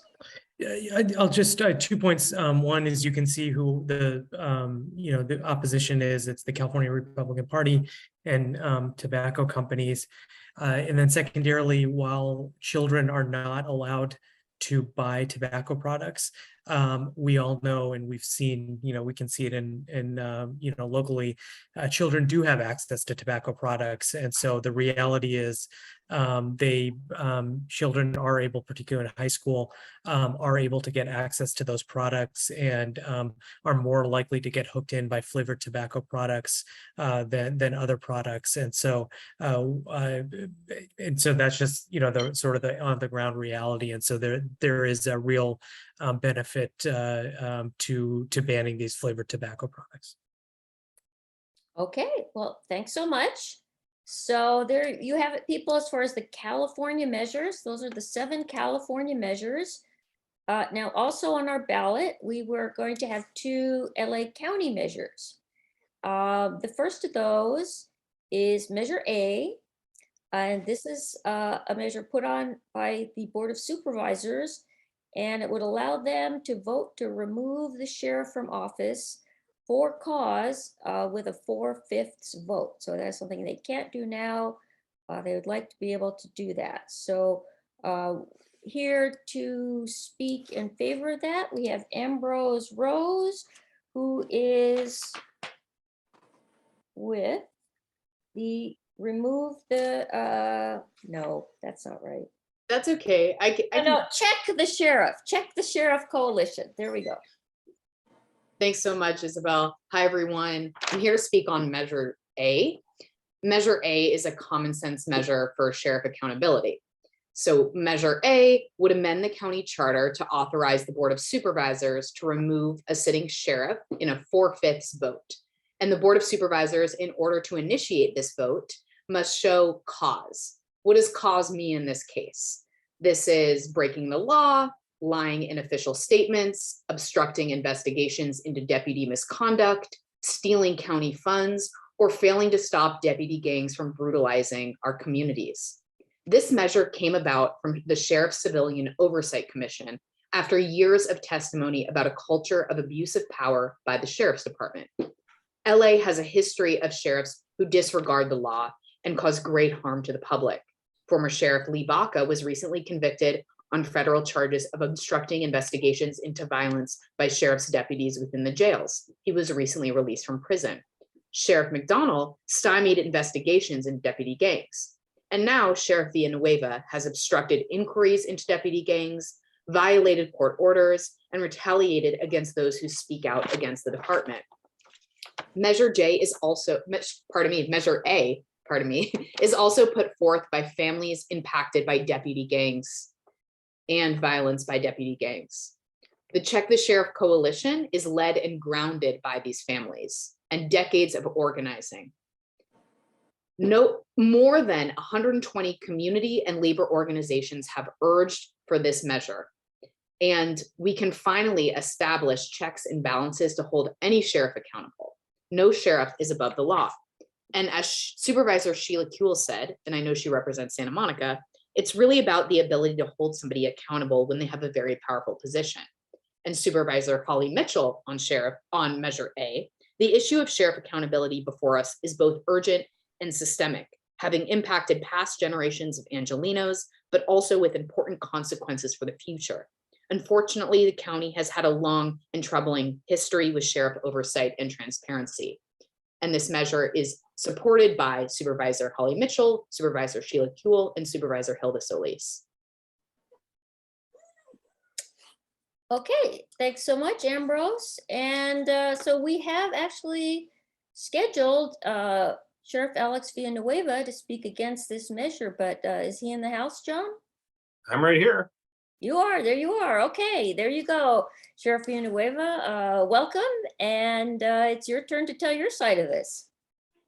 Oh, this Measure A is nothing but a corrupt power grab by the members of the Board of Supervisors, plain and simple. It is wildly unconstitutional, did not go through any legal review whatsoever. County Council did not put their name on it because it's going to suffer the exact same fate as Measure J. It's going to be ruled unconstitutional as written, and even more so unconstitutional if they attempted to apply it. This is really all about protecting corruption, because who holds the Board of Supervisors accountable? That would be the sheriff, the district attorney, if and when they ever decide to do their job, the attorney general, and then the feds. That's it. And who are the people that have been actually the people, the progenitors to this measure is indicted? That was Mark Ridley Thomas. And who was the supervisor that voted on this measure knowing she was under a criminal investigation? None other than Supervisor Sheila Kuehl. Why did she not recuse herself? That is extremely unethical to vote on a measure that would eliminate the person as doing illegal and lawful criminal investigation on peace over violence and a fraudulent awarding of contracts to political allies and supporters. This is what this is all about. Corruption robs county government of the ability to combat homelessness and violent crime. It robs the sheriff's department of the ability to fight both of those, and we have to work together. Why was this measure not included to include the supervisors and the district attorney and the assessor, like the San Bernardino measure that was done years ago? Why was it only focusing on the sheriff? When my opponent claims, oh, the sheriff violates court order, I encourage her to name one single court order. We comply with every single law, every single subpoena, And if I exercise my constitutional right to challenge a subpoena because it's politically motivated, well, that's a constitutional right that I'm exercising. That's not defying oversight or defying subpoena. This is just a political witch hunt designed to shield the Board of Supervisors from their own accountability, which they have apparently none, and they're trying to grab even more. This is really embarrassing that even made the ballot. This Check the Sheriff coalition is comprised of the same group of people that stand to benefit from the same Board of Supervisors continuing their defunding and the contracting out of traditional government services to the private, the nonprofit sector. All the ones that are lined up for this Check the Sheriff's coalition. Imagine that. No, this is an abomination. This violates the rule of law. It's unconstitutional, and ultimately it cannot be applied. Now, why didn't they go things the right way? Why did they not ask this Check the Sheriff coalition to get their 500,000+ signatures to show widespread support? No, they bypassed the whole thing and just had 3 votes from the Board of Supervisors to put this measure on the ballot. It is illegal, unlawful, and it's a shame. All right, well, thank you, sir. And now, Ambrose, you have 1 more minute. Sure, thank you very much. So, as Alex Villanueva has stated, this is about corruption. And so I'm wondering why the sheriff himself wouldn't support this measure that brings common sense checks and balances and is about holding future sheriffs accountable. This also is not a power grab by the Board of Supervisors, not at all. Over 120 community and labor organizations signed on to a letter asking the Board of Supervisors to put the measure on the ballot because they knew that the current LA County government lacks checks and balances over a sheriff who chooses to ignore the law and harm the public. Also, we're asking the voters to make a choice. If it's ruled unconstitutional at some point, that's for courts to decide, but we're asking the voters to make the decision today. The public demanded, by rallying support to get this measure passed by the board, the public demanded necessary and long overdue check on a department that has a $3.5 billion budget and 10,000 employees. Again, this is a common sense anti-corruption measure that will address decades of violence by the Sheriff's Department and was advanced by families and a coalition run and grounded by those who have been impacted by the generations of abuse of power. Thank you. All right, thank you, Ambrose. And Sheriff Villanueva, you have 1 minute to respond. Well, this Check the Sheriff coalition conveniently forgot to mention that it's a true supervisor that has oversight and legal authority over sheriffs and district attorneys throughout the entire state of California is the Attorney General. A little tiny note that the Board of Supervisors and the Check the Sheriff's coalition really didn't want to, talk about it all. Why is that?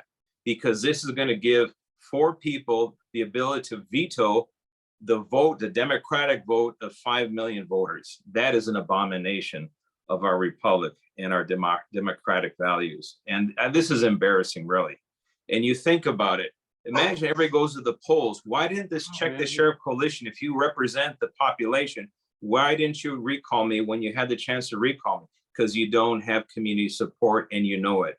This is your effort to bypass community support and go straight to the board. This is all about protecting the corruption of the Board of Supervisors. Make no mistake about it. Okay, thank you both so much for being here. And then we're going on to the other LA County measure, which is Measure C. This would allow the county to tax cannabis businesses in unincorporated areas of LA County. That actually does not apply to Santa Monica, but because we're not unincorporated, however, it will be on our ballot. So we will be voting on it. We'll be, asked to vote on that. So let's consider that one. To speak in favor of Measure C, we have Jonathan Savetko. He's the director of the United Cannabis Business Association. Good evening, thank you for that. Allow me to begin by expressing my sincere thanks to the Santa Monica Democratic Club for the opportunity to speak here tonight and to share with you why we believe LA County's Measure C deserves both your support as well as the support of the voters. My name is Jonathan Savetko. I'm a resident of LA County as well as the executive director of the United Cannabis Business Association, California's largest nonprofit cannabis advocacy organization representing licensed cannabis operators throughout the state and headquartered here in Los Angeles. Measure C is a personal culmination of over 7 years of advocacy to correct the harms of previous cannabis prohibition policies that destroyed the lives of so many, including my husband's father, who passed away from HIV/AIDS before California legally recognized the medicinal benefits of cannabis. It began with an invite from the Board of Supervisors to introduce and pass a motion establishing a stakeholder working group to explore local regulation, of which I proudly served as a member of. The working group's consensus-based policy recommendations report served as a foundation for the body of the work that the county has pursued in regulating cannabis activities, ultimately leading to Measure C. The passing of Measure C will promote public health and safety, spearheading the transition of the unlicensed market to the legal, safe, and regulated market, furthering the purpose and intent of Prop 64, in which LA County's residents overwhelmingly supported.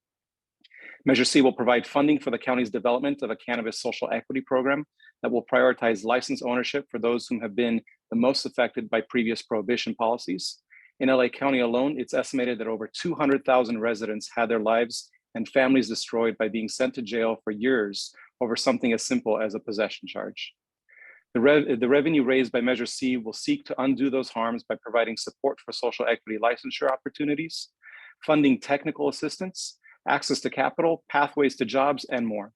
Measure C's tax rates incentivize consumer behavior to support the legal market by having one of the most competitive rates in the region, starting at 4% for retail sales by comparison to the city of Los Angeles, which has a 10% retail tax, proving so far to be too high.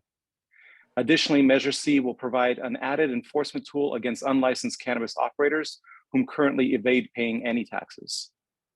The passing of Measure C will be seen as a historic moment where we have corrected the hideous mistakes of the past by creating a new and just future that will provide opportunities for licensure and job creation while simultaneously promoting public health and safety. The United Cannabis Business Association is proud to support Measure C, and we respectfully ask for your support in this history-correcting opportunity. Thank you. Okay, thanks, Jonathan. And because we do not have an opposition speaker, I looked up the ballot argument just came out, and I see it was written by the chairs of the Libertarian Party of California and Los Angeles. And so I'm just going to summarize the ballot argument so you have a chance to hear that. So the Libertarians feel that LA County is just looking for a way to gouge small businesses by forcing them to pay more taxes.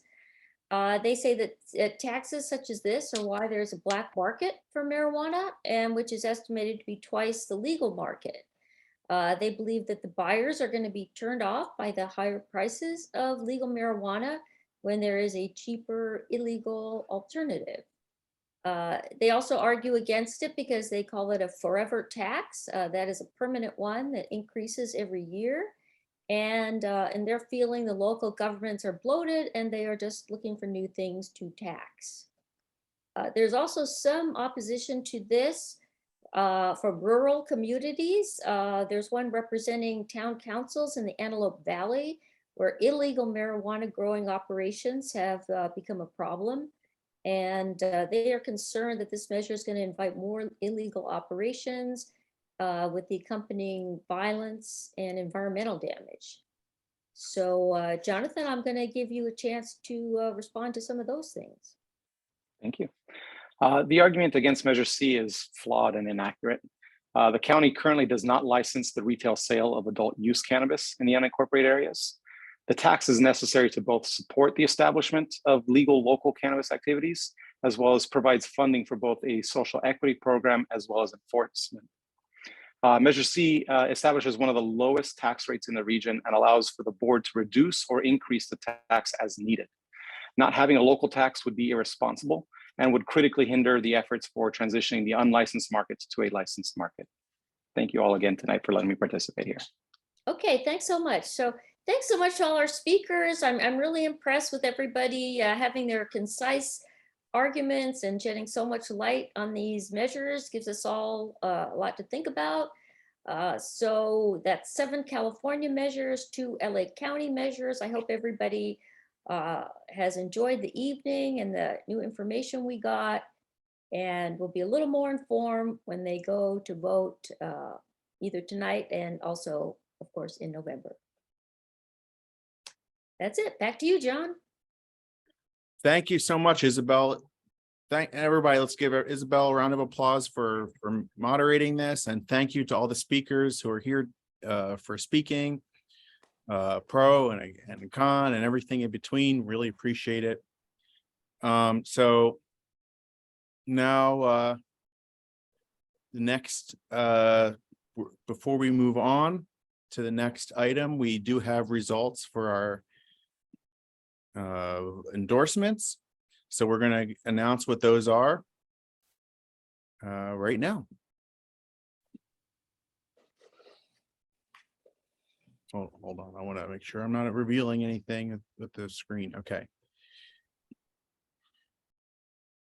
So as you can see, everyone can see my screen, right? So as you can see, for ballot number 1, we had 150 ballots submitted. And that means that 150, so 55% of which is 82.5. So you need 83 votes on the most of these in order to get the endorsement. But that said, I can scroll down here. So when you see the numbers, these are not, the election buddy is not thinking about 55% thresholds. They're just showing you who got the most votes. So with that said, you can see here that Carolyn and Jesse both passed that threshold, and Natalia and Ellis are both within the range of 20% to 55% where they can go for a second round.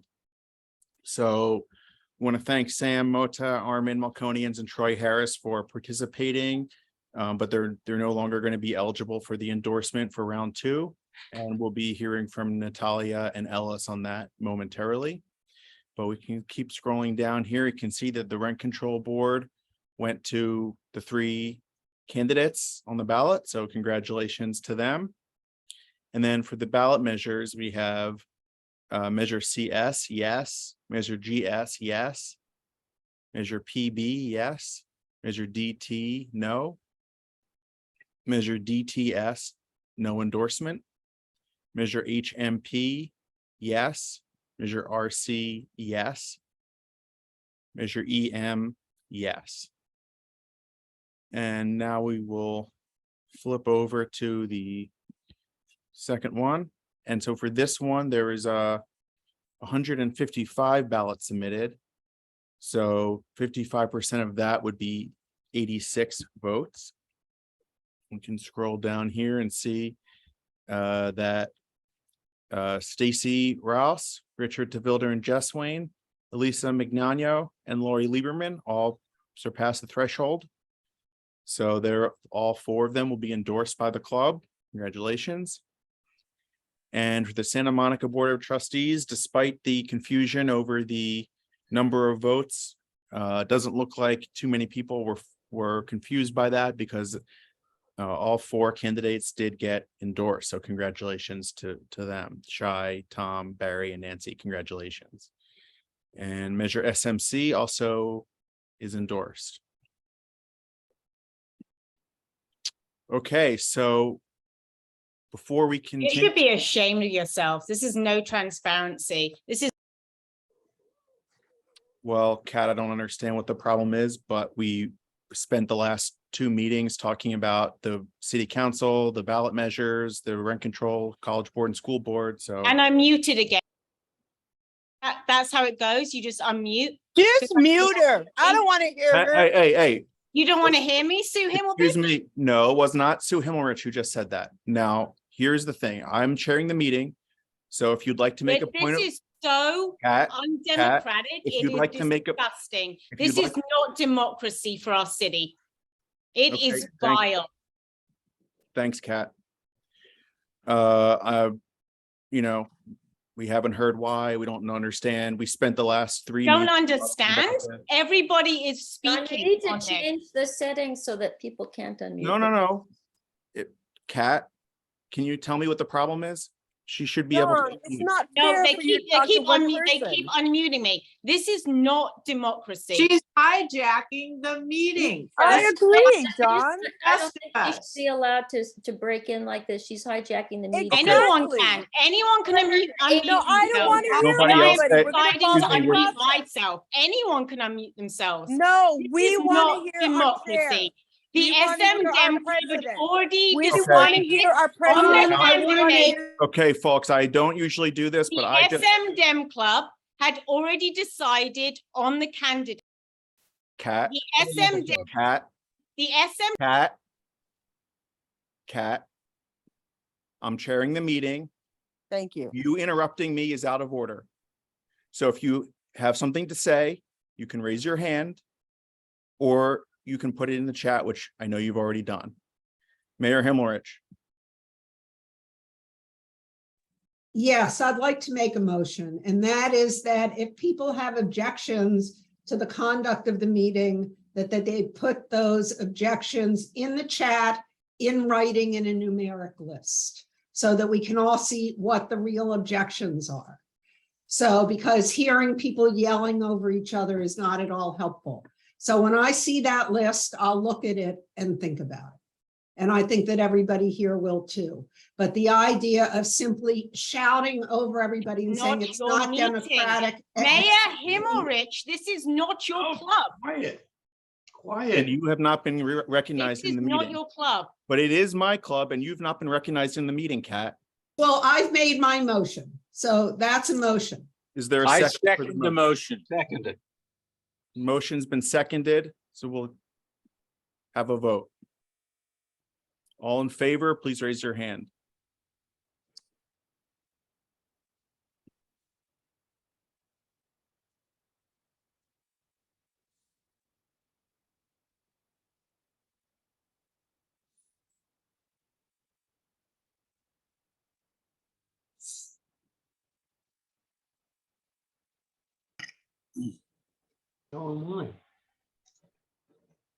Okay, I'm seeing about 77, 78 hands that are raised. So let's lower those hands.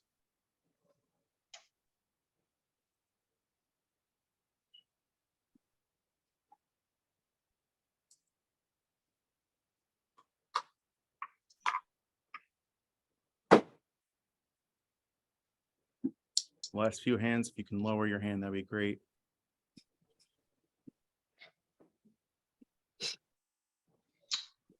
Okay, all the hands are lowered.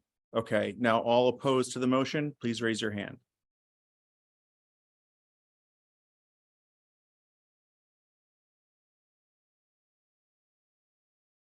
Okay, see 2, plus I see John Mann doing a Vulcan symbol, but I'll count that.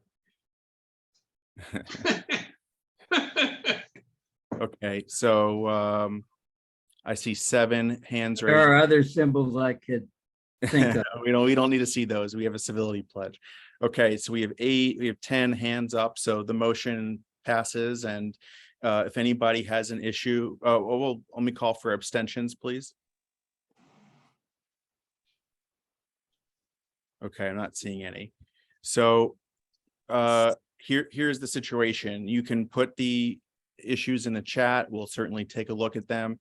The executive committee made recommendations, and the recommendations, which we shared on the screen earlier at the beginning of the meeting, were based on the deliberation we had a week ago. We sent that out to all members. And before that, we had 2 meetings. This is the most number of meetings we've ever had in an election year. We had a meeting just for the rent board, college board, and school board. We had a meeting for the city council debate and all the ballot measures. That was 2 weeks ago tonight. All of that content is on YouTube. Before 2020, we've never put anything on YouTube. So if you missed the meeting, you missed it. So we've put all of this content out for everybody to see. And the reason that we had the votes that we had already was because we've already discussed those items.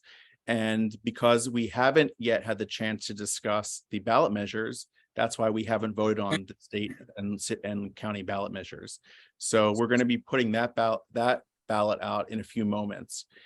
That said, you know, feel free to take it, you know, continue taking it to the chat.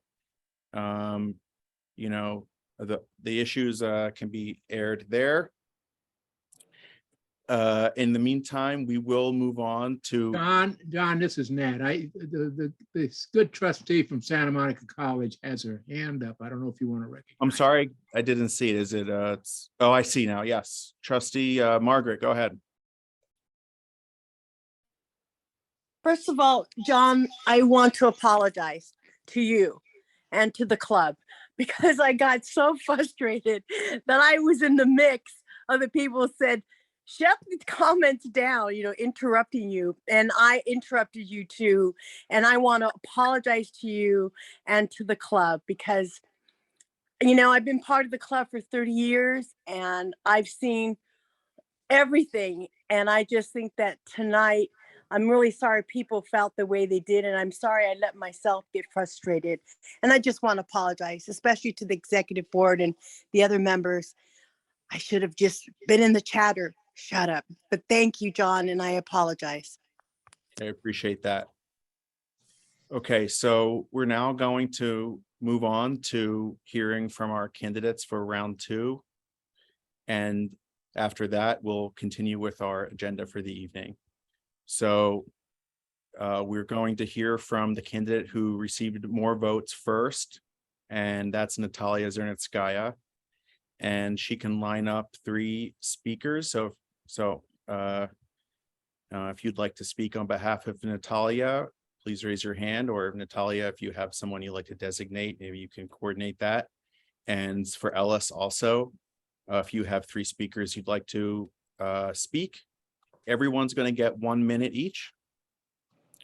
And we're going to alternate between the candidates' speakers. So we will start with Natalia, or Natalia's spokesperson. So looks like, sorry, I'm trying to pull it up here. Looks like we have Judy. Judy, are you here to speak for Natalia? Okay, great. Yes. 1 second and we'll start the clock and go ahead. I've known Natalia for quite a long time, since she was in college. She is one of the most analytical, smart people who has lived in Santa Monica and spent her time learning Santa Monica to the nth degree.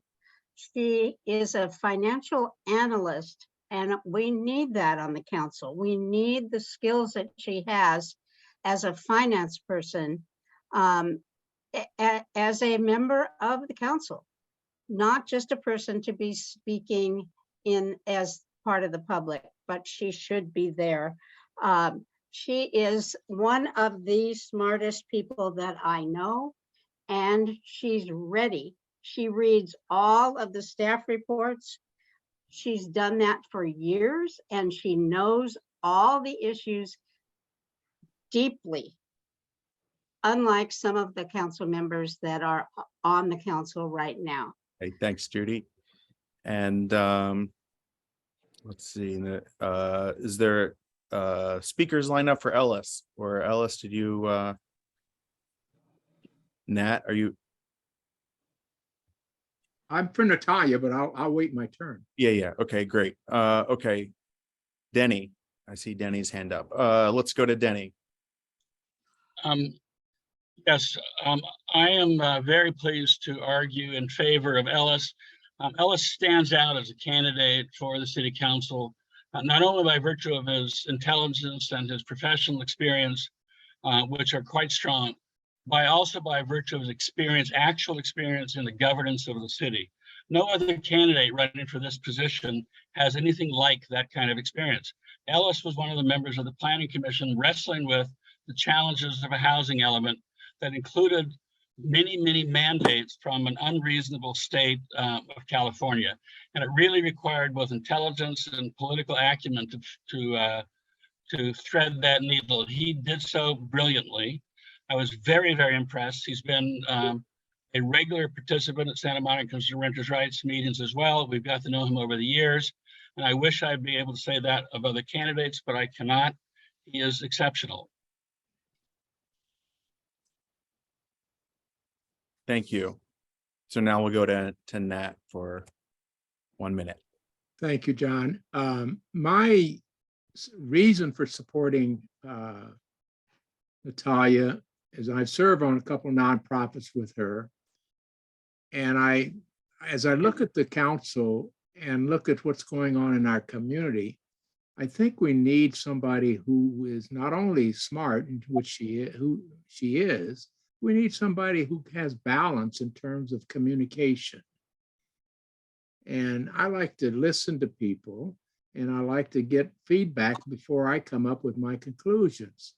And I feel she's perfectly qualified to bring balance to a council that I think is cliquish right now. And that may be that I'm blind, but I have served there, and I've served on many boards and commissions in this town. And I would argue, if we need balance and openness and communication, which John tried to do earlier in this meeting, we need it now on the Santa Monica City Council. I support her 100%. And 5 o'clock tomorrow, Kristen McGowan is leaving her seat, as you all know. And so Kristen and I are going to host a question and answer series for Natalia. Thank you for your time. Thanks, Nat. So Sue, I think you're next up to speak for Ellis. Yes, and I am speaking for Ellis. So I do agree that we need more sanity and more balance on our council. But the other thing that I've always believed in more than anything else is that we need council members who are independent thinkers. And that is why I'm supporting Ellis. I've known Ellis for 10 years. I served with him on the Sierra Club Political Committee, which is no minor undertaking, and he has been a loyal and really productive member of that committee. He's committed to environmental issues. When I want to know something about an EIR, I want to know something relating to a legal environmental issue in the city, I call Ellis. So I support Ellis. I trust his judgment. I believe he is independent. And let me just say that I believe I've been an independent voice on the council, and I think he too will be an independent voice. So please vote for him. Thank you, Sue. And I believe that Natalia said her third speaker will be Vivian Rothstein. Yeah, I'm very happy to speak about Natalia. She represents what makes Los Angeles great. Her family were refugees from Eastern Europe who came to the United States to build a new life and to contribute to American democracy. And in that experience, she represents millions and millions of people in our community who are also new arrivals and are anxious to make a contribution and to have a voice in our democracy. And I echo what others have said. She's very smart. She's analytical. I've read the report that she, together with others in the League of Women Voters, did on homelessness. We need someone who is flexible, who has shared life experience and is able to be analytical. She's also community oriented. She led the League of Women Voters, encouraged women to engage in politics and to be thoughtful, and helped build an organization that has contributed enormously to Santa Monica.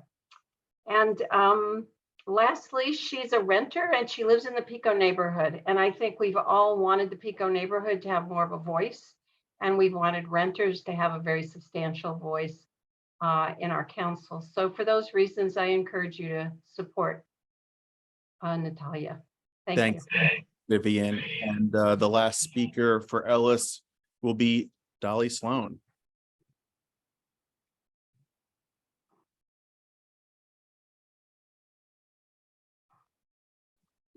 I heard. There she is. Okay, here I am.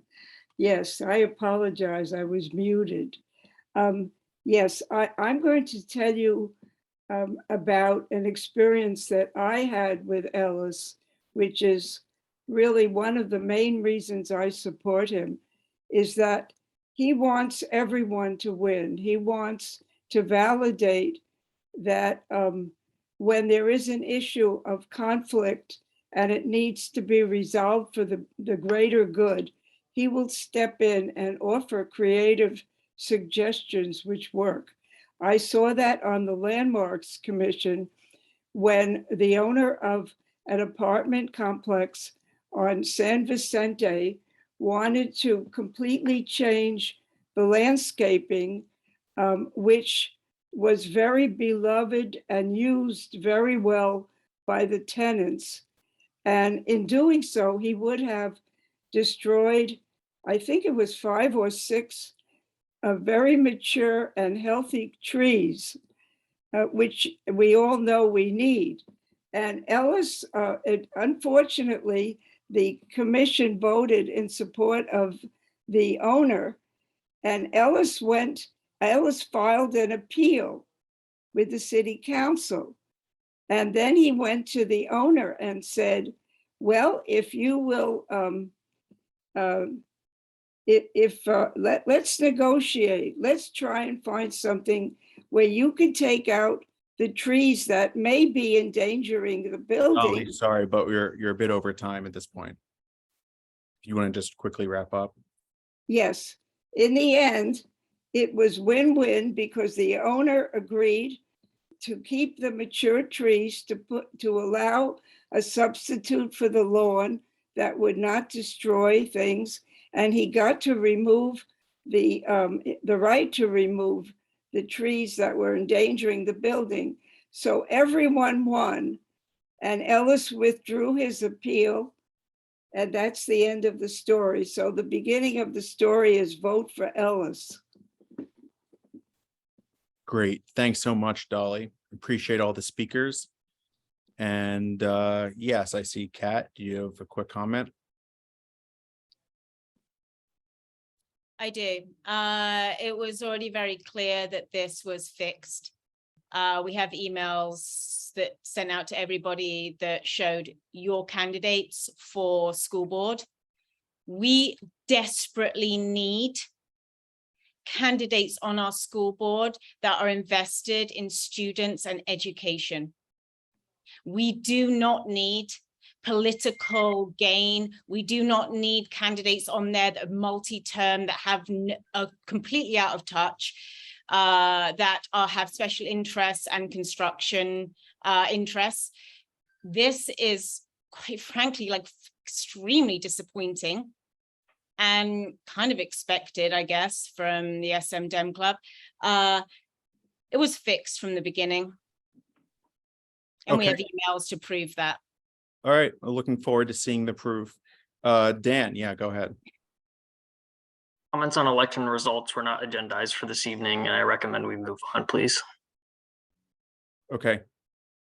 Thank you. We will now move on to, I'm going to need to prepare the ballot, and in the meantime, we'll be hearing from our VP of Political Action, Danny Ivanov. Danny, congratulations on the endorsement.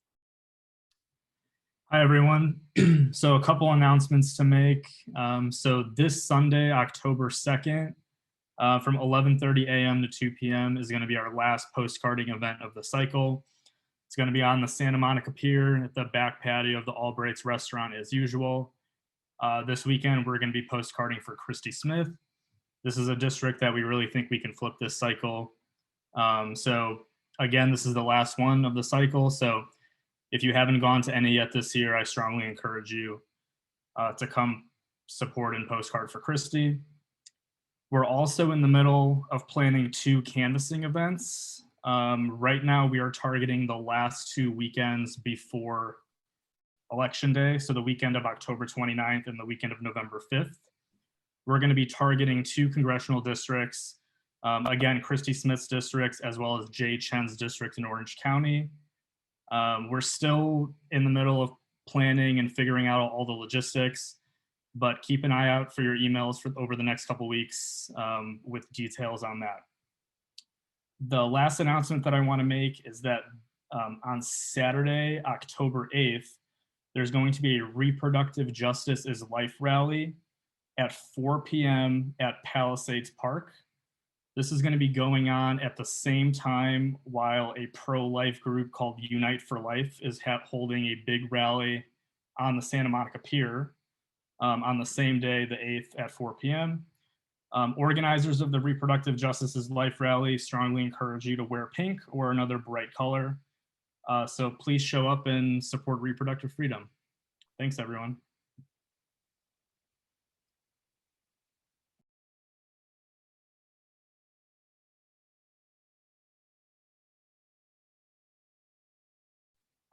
Okay, thanks, Danny. And we have more GOTV opportunities to come in the next few weeks. So everyone make sure that you're subscribed to our email list, because that's where we're going to send the latest breaking news. If we do more canvassing or local canvassing here in Santa Monica or in the districts that Danny just mentioned, that is how you'll get the latest information about our plans. Okay, so I'm working on building the ballot right now, and we're going to go to that in just a few minutes. But we do have some departing elected officials with us this evening who wanted to say a few words to the membership, and we will start with our mayor, Sue Himmelrich.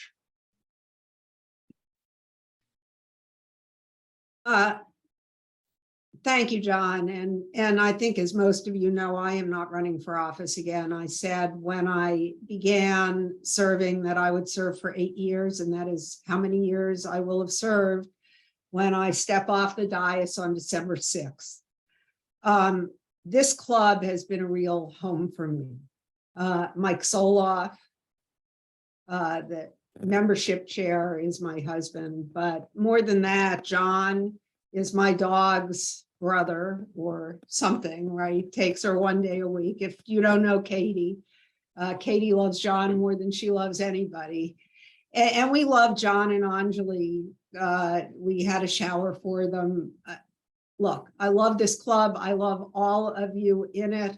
I love all of the varieties of points of view and the way that we're able to engage on issues without becoming unpleasant or damning, or calling names other than when we're in these meetings every 2 years to vote for people. So let me just say that these are the least pleasant meetings we ever have. Our other meetings I really enjoy. I think they're great. I don't believe in the attacks. And I'm looking forward to being free of this and getting back to the real work I do, which is trying to help people who don't have anyone else who helps them, people who live in poverty in the state of California. So thank you. Thanks so much, Sue, and we'll really miss you on the dais, but I know that we won't miss seeing you around town or Mike or Katie, because you'll all still be here. And we appreciate everything that you've done as mayor. And our next guest will be Louise Jaffe. Hi there. I too am not running for re-election. And thank you for the opportunity to say a few words and at least note that. I think it's, good to have new people come on, or it can be good. It can be quite disastrous. So to all the new people who are being elected, I would urge you to, first of all, resolve to do no harm. If you think you know everything about something, you're probably wrong. All of these institutions have a lot of history. There's lots of rules and laws that impact things, and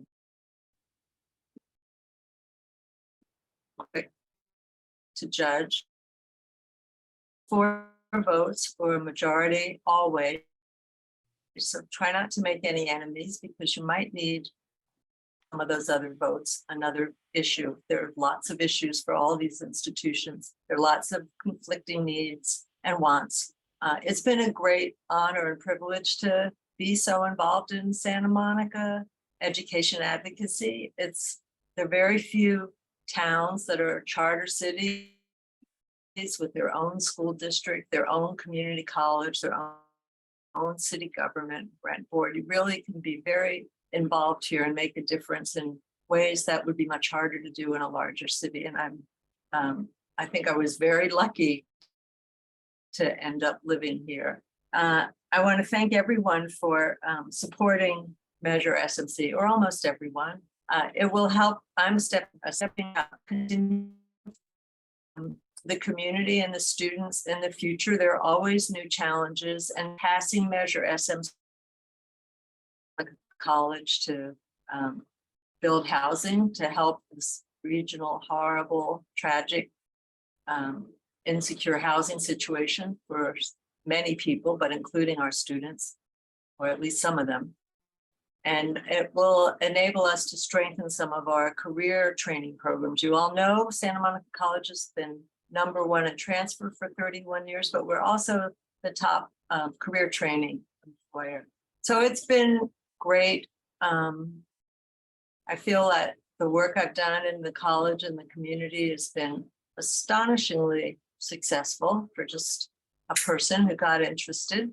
And thank you for your support for me personally all these years, and more importantly, your support for high quality public education and making society better and better. That's it. Great. Thanks so much. Thank you. And thanks for the Thanks, Louise, and everybody. The ballots are in. You should have 2 brand new ballots in your inbox. This is going to be, did you get them? Oh, I got 1. I got to figure out what's up with the other one. But ballot number 3 is the ballot measures for state and county. And ballot number 4 is the round 2 of what we were just looking at, the city council race. So take a look at your inbox now, and you should be able to vote on those. And our next John, just to be clear, only those who live in Santa Monica will be voting on ballot 4, but everybody in the club who signed up will be voting on ballot 3. That's because correct. That's for all the California and county propositions, and everyone is a resident of the county and the state. Great. Thanks, Mike. I appreciate that. Yes. So let's go to our next speaker, which will be Nicole Phyllis.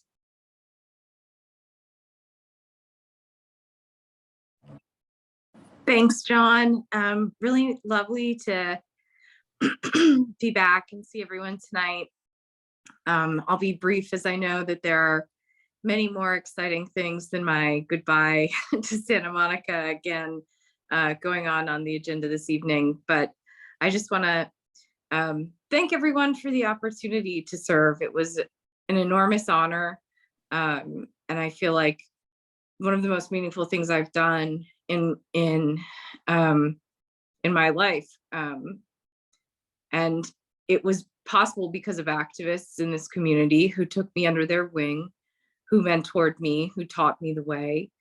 And I hope that going forward in Santa Monica, that the activists here will continue to do that. And I don't just mean activists in the Santa Monica Democratic Club. I mean the activists across the board, right across all of these clubs. I hope that we can continue to find ways to broaden our tents and our connections and to listen to each other, particularly at the times where it's most difficult and most painful. John, I really appreciated the way that you tried to navigate a difficult situation tonight. And I recognize that often in these positions, there are no solutions that will please everyone in many situations. It's incredibly difficult, but I am grateful for the people who do this work, who aspire to do this work, who take it up with open hearts and a service-oriented mindset. And I hope that that will continue to be the legacy of Santa Monica. And I hope that everyone got their ballots as well. It doesn't seem like anybody got ballot 4, so I'm still troubleshooting it. Don't worry, it's not just you if you didn't get it yet. I'm I'm working on it. Election Buddy seems to think that it went out, but I can see that it has not. Okay, so meanwhile, is Steve here? Wasn't sure if he could make it. Yeah, I don't see him. Okay, so Steve Duran had expressed his regards. He wasn't sure if he'd be able to make it in time. And he's retiring from the rent control board. Thanks, Carolyn. Okay, we're still I'm still working on the getting ballot 4 out in the, I don't know why it hasn't been sent to anybody. No one's gotten it, right? No one's seen it.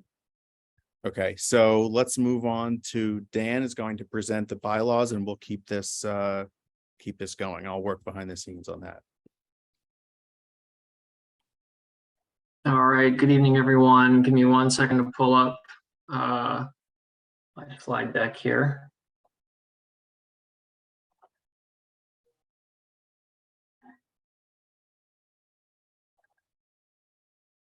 Okay, so I'm going to be dropping into the chat a redlined version of the bylaws that everyone will get emailed to following this meeting. You can follow along if you'd like. Sorry, 1 second.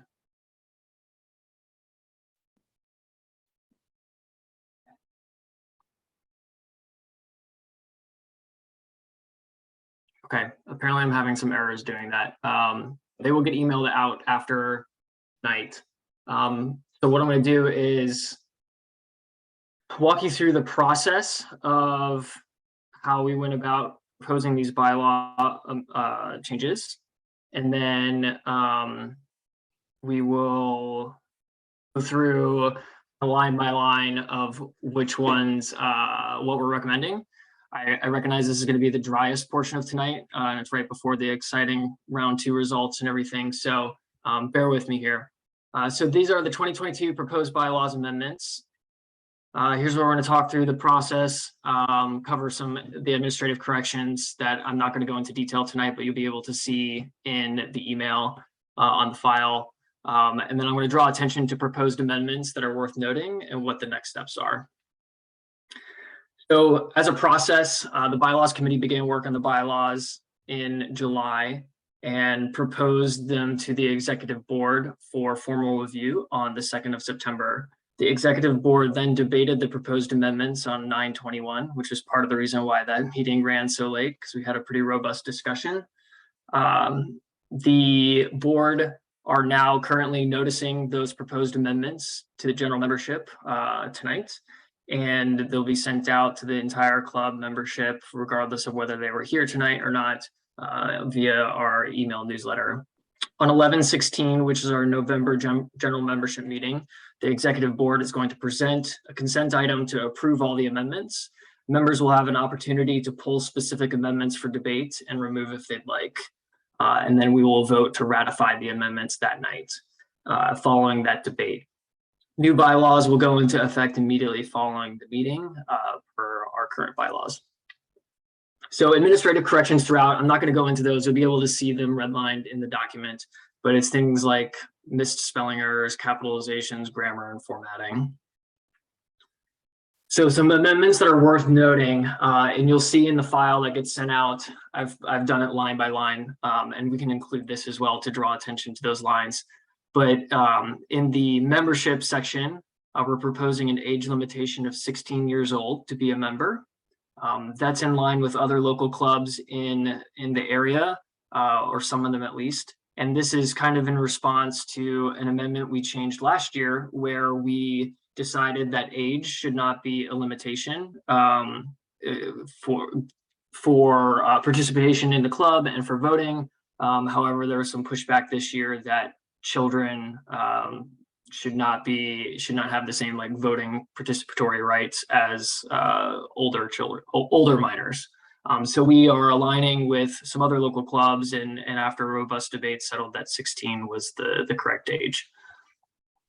In lines 72 to 82, also in the membership section, We are clarifying a process that we have withdrawn from Robert's Rules of Order and in our own experience and historical precedent in the club to clarify a process to suspend membership, speaking rights, or voting rights, or implementing reprimands in accordance with our grievance policy, the civility policy, or policy against harassment or workplace violence.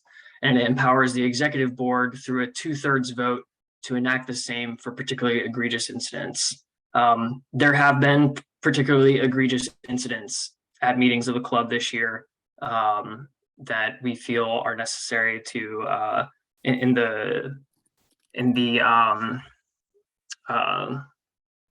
to follow our civility pledge and to be good allies, that we feel the need to be able to act. Line 93 clarifies that at-large executive board members are not officers of the club. That's due to some legal clarifications that we've worked through with the city attorney regarding certain commissions in the city. And then lines 137 and 144 clarifies that the treasurer chairs the fundraising committee and is responsible for club budget preparation. Kat and Patricia, I see your hands raised. I'm going to keep your hands up. I'm going to save all questions for the end. Further amendments. We're reducing the number of at-large members, or we'd like to propose reducing the number of at-large members of the executive board from 5 back down to the previous number of 3. We found in our experience this year that the board got pretty large and was slightly unwieldy and sometimes difficult to maintain quorum. So we're bringing that size back down to where it was previously, or are recommending that we do that. In lines 192 to 193, we're adding a requirement that executive board members should miss no more than 5 meetings annually. In the endorsement section, we are closing a loophole that would allow non-incumbent candidates to participate in the endorsement of their own race. Just as a disclaimer, that while that is technically allowed, that has never happened in our history, and that did not happen this time. But we did identify that as a potential loophole that someone could potentially exploit in the future. So we want to close that. We're clarifying the intent that in the legislative section and endorsements, that issues means specifically ballot measures and not regular ordinances, legislation, or agenda items. That's due to our 10-day notice requirement to the general membership. We found that there was some conflation between ballot measures and city ordinances that were being proposed, or specifically state legislation, where the legislative committee or the executive board was not able to act and respond because of that 10-day noticing requirement. So we're just clarifying that the original intent does actually mean ballot measures, where we obviously can have a 10-day notice period. And for things like city measures and state legislation or agenda items, we should and can and should be able to act more nimbly. We're also adding in the endorsement section that the club may not endorse 2 ballot measures that are competing. So for example, this cycle, measures GS and DT are kind of seen as competing. Whichever measure gets the greater number of votes becomes law, regardless if both pass with the majority. So this clarifies that in a scenario where if this were to happen again, the club can only endorse 1 ballot measure if only 1 can become law. And then this is my last slide of notable amendments. In our harassment policy, we are adding, just clarifying that insensitive jokes about protected classes, things that we have experienced this year, are included in our harassment policy. We want to be very crystal clear about that. We're adding suspension or termination of membership or certain rights for harassment through our grievance policy and in emergency cases. We're adding a statute of limitations to the club's grievance policy. Changing a requirement to remove an accused from office in the club following a recommendation to remove from the grievance committee from where it currently stands as a majority vote of the executive board to an absolute majority. And so to clarify what that means is currently a quorum consists of 50% plus one of the executive board, and only 50% of a quorum may remove another officer from the board if the grievance committee recommends removal. What we are now requiring is that the full executive board has to vote on that, and it must be a full majority of the full executive board. And then the final proposed amendment of note is that if the grievance committee fails to remedy any errors in procedure within a set time period, the executive board may assume the responsibilities of the grievance committee. So for instance, if the grievance committee is unable to form a quorum, or they're not responding to the set timeline that's laid out in a grievance, or they are failing to provide a fair and balanced hearing, the executive board issues a warning written and asked for them to remedy it. And if they do not remedy it, this would empower the executive board to assume those responsibilities. So next steps, really just a recap of what happens next is, this is your notice. It'll go out in the email. Again, we will vote on it on November 16th following a debate where members of the club will be able to pull by line amendments if they wish, and we'll debate those specific amendments and take up or down votes on each specific amendment if we need to. We'll vote to ratify on that at that meeting, and they'll go into effect then. Pat, I believe your hand was up first.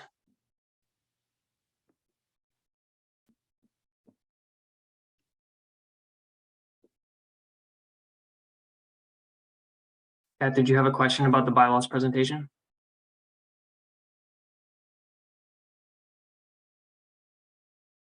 If you're speaking, you're on mute. Okay, Patricia? Yes, I was asked by someone who lives just outside, well, who lives outside of Santa Monica, works in Santa Monica, and spends an awful lot of time inside Santa Monica, and had a question about being able to participate in elections where that have so much impact on this person's life. And I know that we just recently changed that, but I wonder if there's any possibility of reconsideration or further discussion on it. John, I see you coming forward. Did you want to answer this? Do you want me to? Or Mike, do you want to respond to that, or do you want me to? Go for it. Obviously, there are ways to amend the bylaws, but just like we don't get to vote in the city of Los Angeles, even though many of us work and what goes on there affects us, we don't get to vote in Arizona or in Nevada or in Maryland or in Wisconsin or all these other places that have huge impacts on us. You know, people get to vote where they get to vote. And so the club took the position, which was recommended by the exec and approved by the membership, that people should get to make recommendations on those things that they actually get to vote on. People can participate in other types of clubs that aren't the Santa Monica Democratic Club. For example, Heart of LA, Young Democrats, Stonewall, the LA County Democratic Party. There are many democratic institutions that allow Democrats from outside the city to express a voice here. But the only place where Santa Monica Democrats, since it's a nonpartisan elections for everything here, can, as a group of the Democrats who live in the city, express their views as this club. And that's why we took that position. Thank you. The other thing I'd add is we're going to be starting the bylaws revisions again next year. And if members want to bring forward bylaws amendments, they're more than welcome to. Just respond to any of the newsletter emails saying you want to be a participant in the bylaws committee, and they'll absolutely be brought into the fold. If anyone else has any questions that maybe they don't want to ask here or think about them later, definitely reply to the newsletter email, smdemocrats@gmail.com, and they'll be put in touch with me and we can bring you into the fold. I see Cynthia and John, and then after that, I'll turn it back to John. Cynthia? Oh, yeah, I didn't understand about line 208 that certain candidates wouldn't be able to participate in the election. Does that mean if somebody's a candidate, they don't get to vote in the endorsement vote, even if they're a club member? I'm confused. Great clarification. Thanks for asking that question. So unfortunately, my file wasn't dropping, so where you would be able to see it. This is actually in the executive board debate part of the endorsements process. So if a member of the executive board is a candidate for office, we do not allow them to participate in the debate. The way the bylaws technically currently read are that only incumbent candidates don't participate, and so a non-incumbent candidate could force the issue if they wanted to. None have, to be clear, but we wanted to close that loophole. Great question, thank you. John, I saw your hand was up. John Mann, did you want to ask a question? You're on mute. Finally, I'm unmuted. I want to respond to what was just said because I'm a candidate who has been ignored, not only by the Democratic Club, but by every special interest in this city. When I feel that I have a right, even if you don't endorse me, I have a right to get my message across. And here's what. So John, I'm sorry. I'm going to rule you out of order right now. You're out of order. You have a question about the bylaws presentation. Let everybody else speak. Janice, you have a question about the bylaws? I do. It's something to clarify. Some people might know that I was a longtime member of this, the executive board, sometimes at large and sometimes as an officer. Can you just review what the policy is? Since people in our club tend to be activists, we would do something where we would disclose if we had ever worked for or donated to a candidate. That was always something that we put right out there on the table. Can you, or maybe John Katz, quickly go over that so people understand the kinds of ethical, transparent behavior that we've always practiced? Yeah, of course.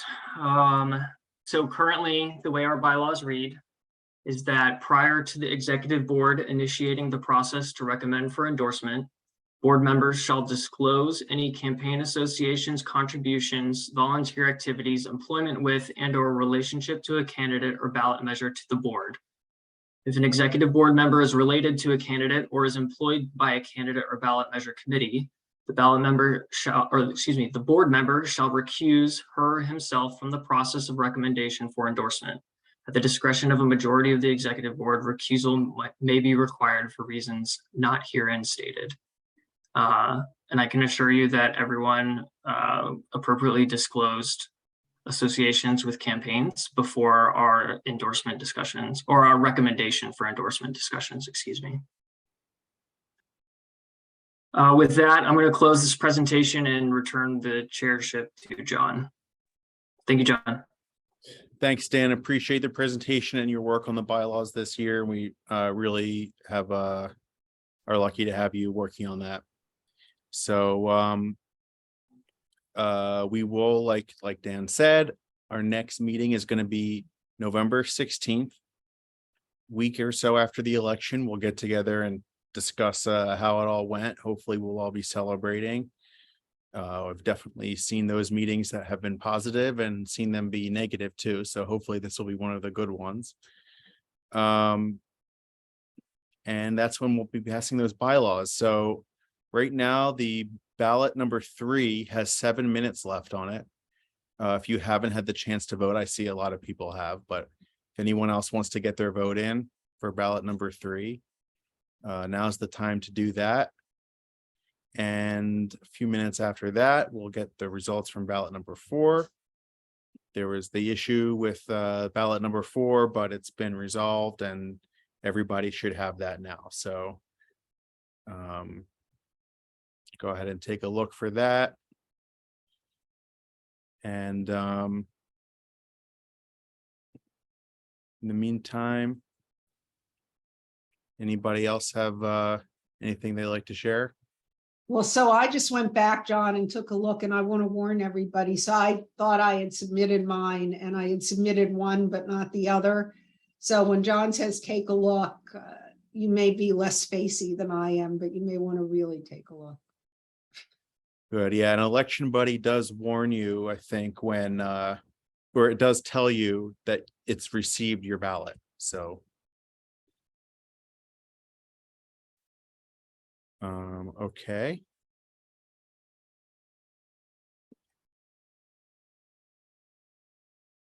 Here.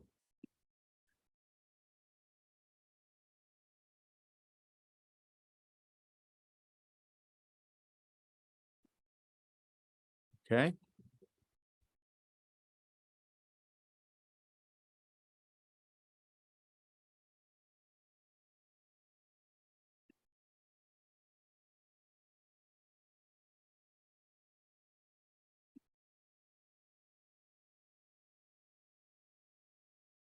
Here. Okay, Peter, let me try to get you. Sorry, I'm just checking the chat here. Let me see what's going on.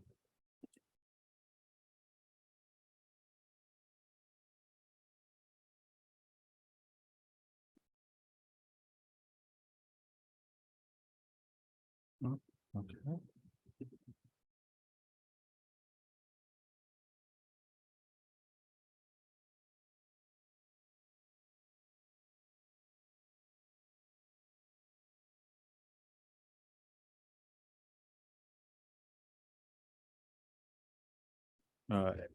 Ed Mendoza, I see your message, but I see that you have voted. So yeah, the opposite problem of Sue, I think. And then let's see about Peter. Peter also voted. Yep. Okay, so that settles that. Well, I voted on the one for the second round of the one, but I thought there was another one. Yeah, vote ballot number 3. It says here that you voted at that one at 9:10, about 22 minutes ago. Oh, okay. All right. And I just saw a comment in the chat, so I want to address one point. So someone said it's their first meeting. So first of all, welcome to your first meeting. My first meeting of the club was 12 years ago, also at an event like this. And I found out that I couldn't vote yet because I had just joined the club. We have a 30-day rule requirement, which means that once you join the club, you can then vote 30 days and you can have all the privileges that come with being a member.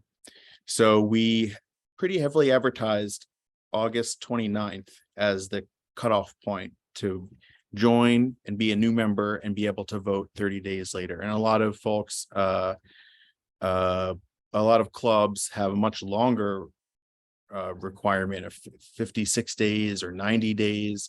So, you know, thanks for joining for your first meeting. And I can share with everybody that I would not recommend joining in the next 2 days or 3 days, because if you wait until October 1st of this year and join the Santa Monica Democratic Club, you will get membership for all of 2023. So you won't have to worry about it. You'll be a member. And then once you're a member in 2023, you can simply renew the day of the meeting if you need to, and you'll be able to vote 2 years from now in the next meeting like this. But we have votes all throughout the election cycle, and lots of opportunities to vote on other items like we were just talking about. Anyone who joins and becomes a member today, for example, would be able to vote on our bylaws changes that Dan just presented. So yeah, Mike.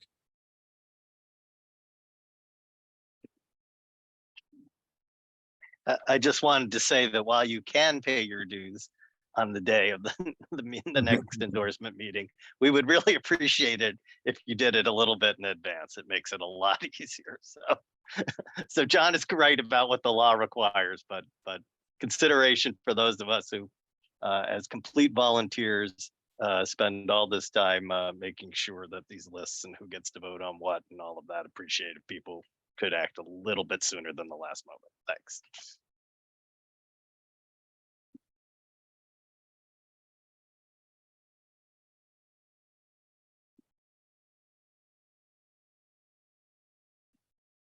Okay, we're coming up on the end. Anyone? 1 minute reminder for ballot number 3.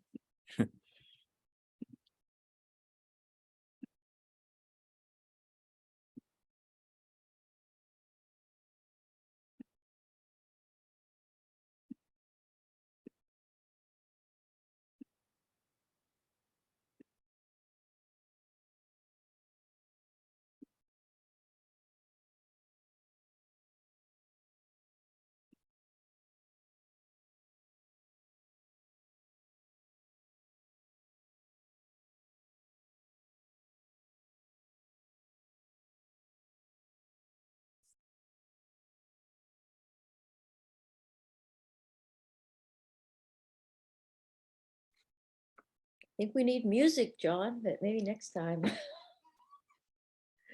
Okay, here we go. Let's see if we're good here. Final seconds.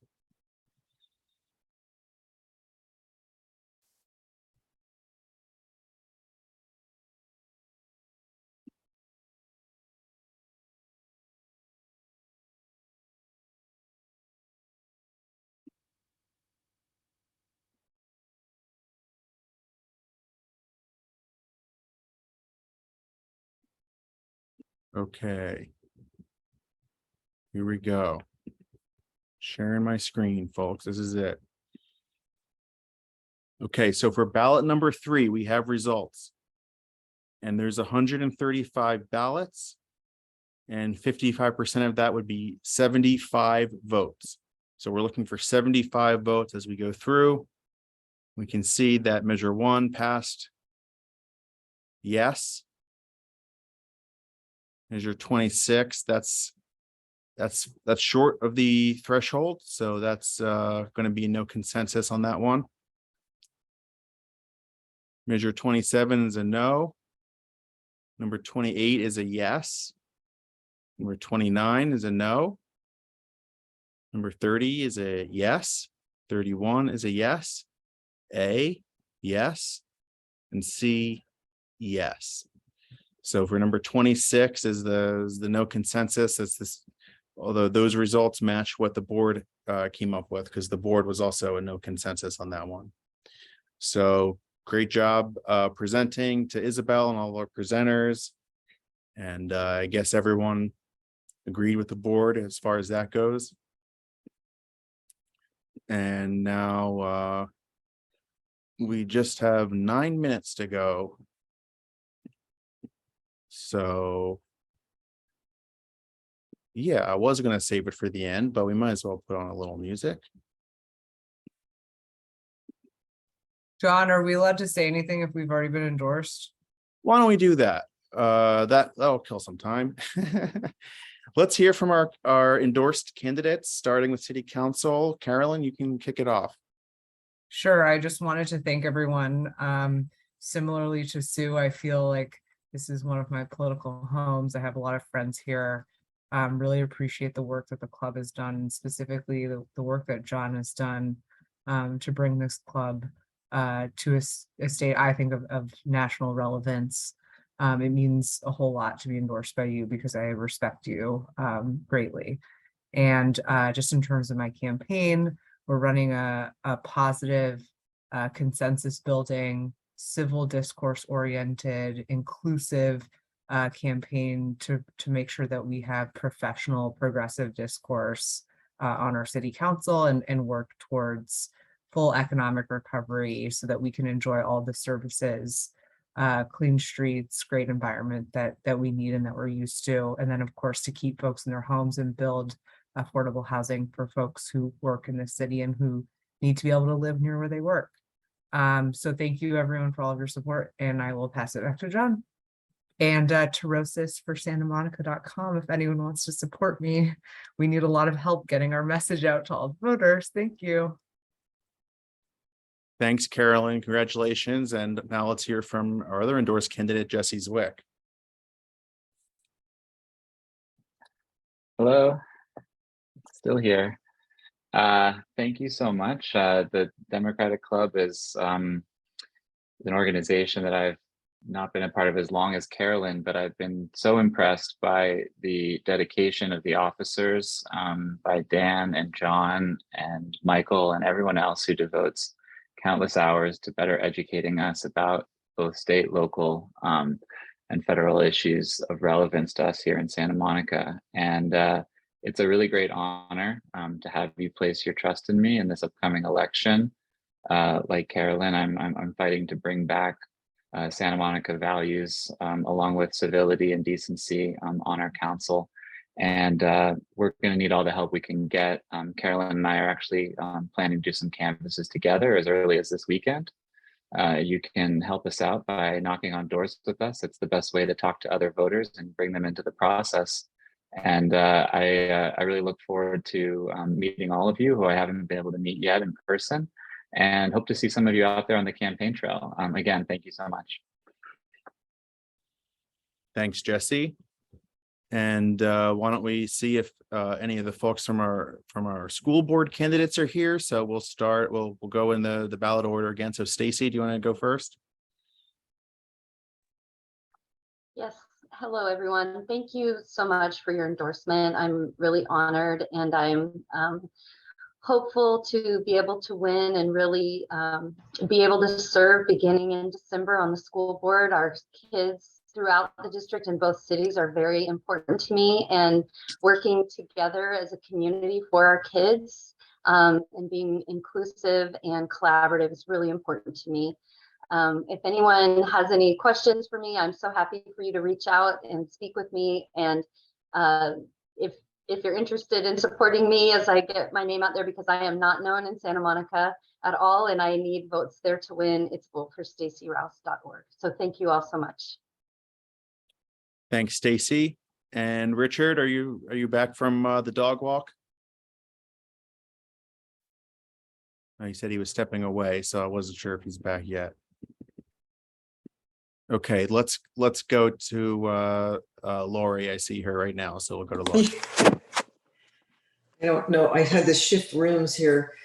I just want to say, as everyone has said, thank you so much, John, and to all of you who've worked so hard to put all this together and to make this, to build this club into what it is. I think it has more room for growth, and it's becoming a great club. I, of course, am honored to have your endorsement and really want to help build this club into the biggest and best club around. So thank you all. Thank you everyone here who participates and who cares about this city and this community. I'm with you. Great. Thank you, Lori. And let's go to Alicia. Good evening, everyone. I am so excited and honored to have the endorsement of the Santa Monica Democratic Club. This is, I feel like this is my club. This is where I've been volunteering and doing canvassing, postcarding. I've been, at different meetings. And so I am so excited and honored to have, to have your support. And I want to invite everyone here, if you are interested in working on the campaign. We are hitting the pavement, and I would love to have your help getting my name out to as many voters as possible. So I will put my contact information in the chat.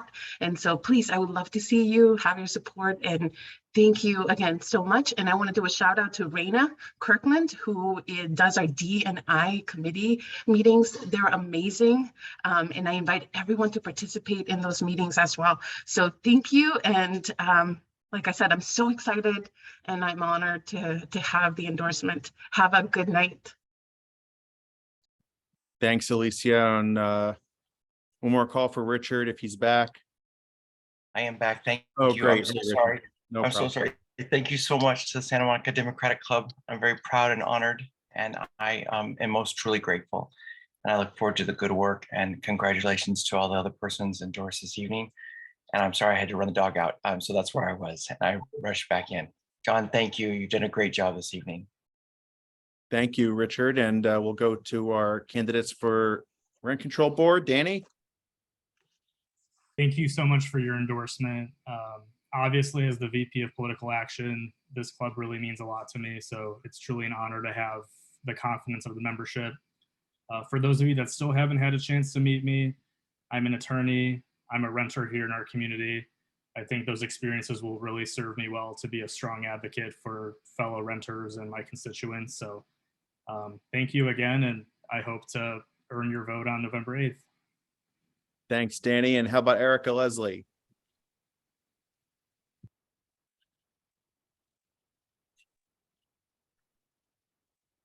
Okay. I'm sorry. Thank you for the endorsement. I'm a little overwhelmed. It's a lot. It's a lot. I thank you for your support. Having a meet and greet on Friday at Cafe Rousseau from 8 to 9:30. For those of you who haven't met me. So look forward to seeing you there. Where Thank is you. that? Where's Cafe Rousseau? How do we Erica? how do we RSVP? How do we RSVP, Erica? Just come on down. Put a link in the chat, Erica. Yeah, I think it's that, Okay, now you're trying to get techie. I think Cafe Rousseau is Colorado and Stewart, I believe. That's correct. Okay, let's go to Kurt Gonska.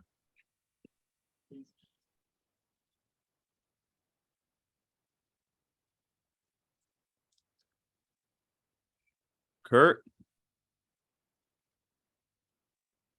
Okay. Come back to Kurt. Someone want to message him, and let's go over to our college board and hear from Shai Roy.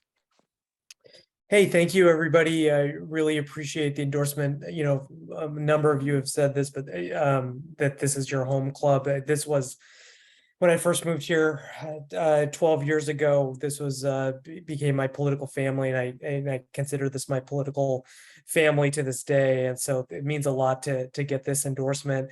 Congrats to all the other endorsed candidates, and also congrats to all the other Democrats here running. Even if you didn't get the endorsement, it's really difficult to run for local office. And so thank you for putting yourself out there. You know, hopefully after November, us Democrats can unite and achieve really great public policy and on all of these boards going forward. So thank you again. Great. And let's hear from Tom Hey, it's so great to see all these faces. I'm so impressed with, like Lori's saying, the growth of this club that I've been a member a long time, and I was on the executive board for a number of years. And to see all the new faces, and I've met a lot of them, very impressive. I think I saw at one point where it was 166 people on this meeting. So I'm so honored to be endorsed by the Santa Monica Democratic Club, and I got right on my website and put it on to let my friends back in Michigan know. So thanks again. Thank you. And let's see, Barry Snell. John, thank you, and thank you to the club. I know how much work it takes to run something like this, and I thought it was run superbly. I'm dedicated to the club and to being a Democrat and to work hard as an educational advocate for our community college students. I care much about this community, and I hope that on the college board, we can show the rest of the community, how much we're dedicated to the values of the democratic values and also the values of Santa Monica. So thank you again for this honor. Thanks, Barry. And let's go to Nancy. Nancy Greenstein. Thank you. Thank you. I'd like to thank the club. When I first ran for election, I had club support, and in re-elections that came since, I've had the support, and this is incredibly important to me, and I'm very proud to have it. And I also have a long to-do list for the college. There's much to be done, and I think you've supported an excellent team. I look forward to working with the club, to continue working with the club, and to work with all of the folks in the community who want to be engaged more in the college as well. And thank you again. Thanks, Nancy. And we'll try one more time for Kurt Gonska if he's back.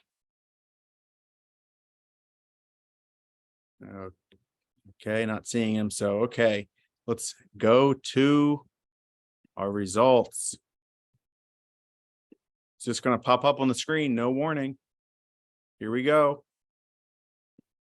Congratulations, Natalia. She came out as the endorsed candidate after round 2. Would have needed 75 votes to get there, and she got to 89. So, Natalia, why don't we throw it to you if you want to say a few words? I'm almost speechless. Thank you guys so much. I am very new to partisan politics. It's my first time running for office, and I am so grateful and appreciative to have the support of the Santa Monica Democratic Club. I really respect what y'all do here in Santa Monica and beyond, and I am so excited to be a Santa Monica Democratic Club endorsed candidate for City Council, and I, if elected, will serve honorably. Thank you guys so much. Thank you so much, Natalia. Thank you to all the candidates who ran. Thank you for everybody for coming and voting. And now we'll remind everybody to work to get out the vote and to show up for our GOTV events over the next few weeks. Again, we're going to be emailing about that. So please have a good time and don't forget to vote.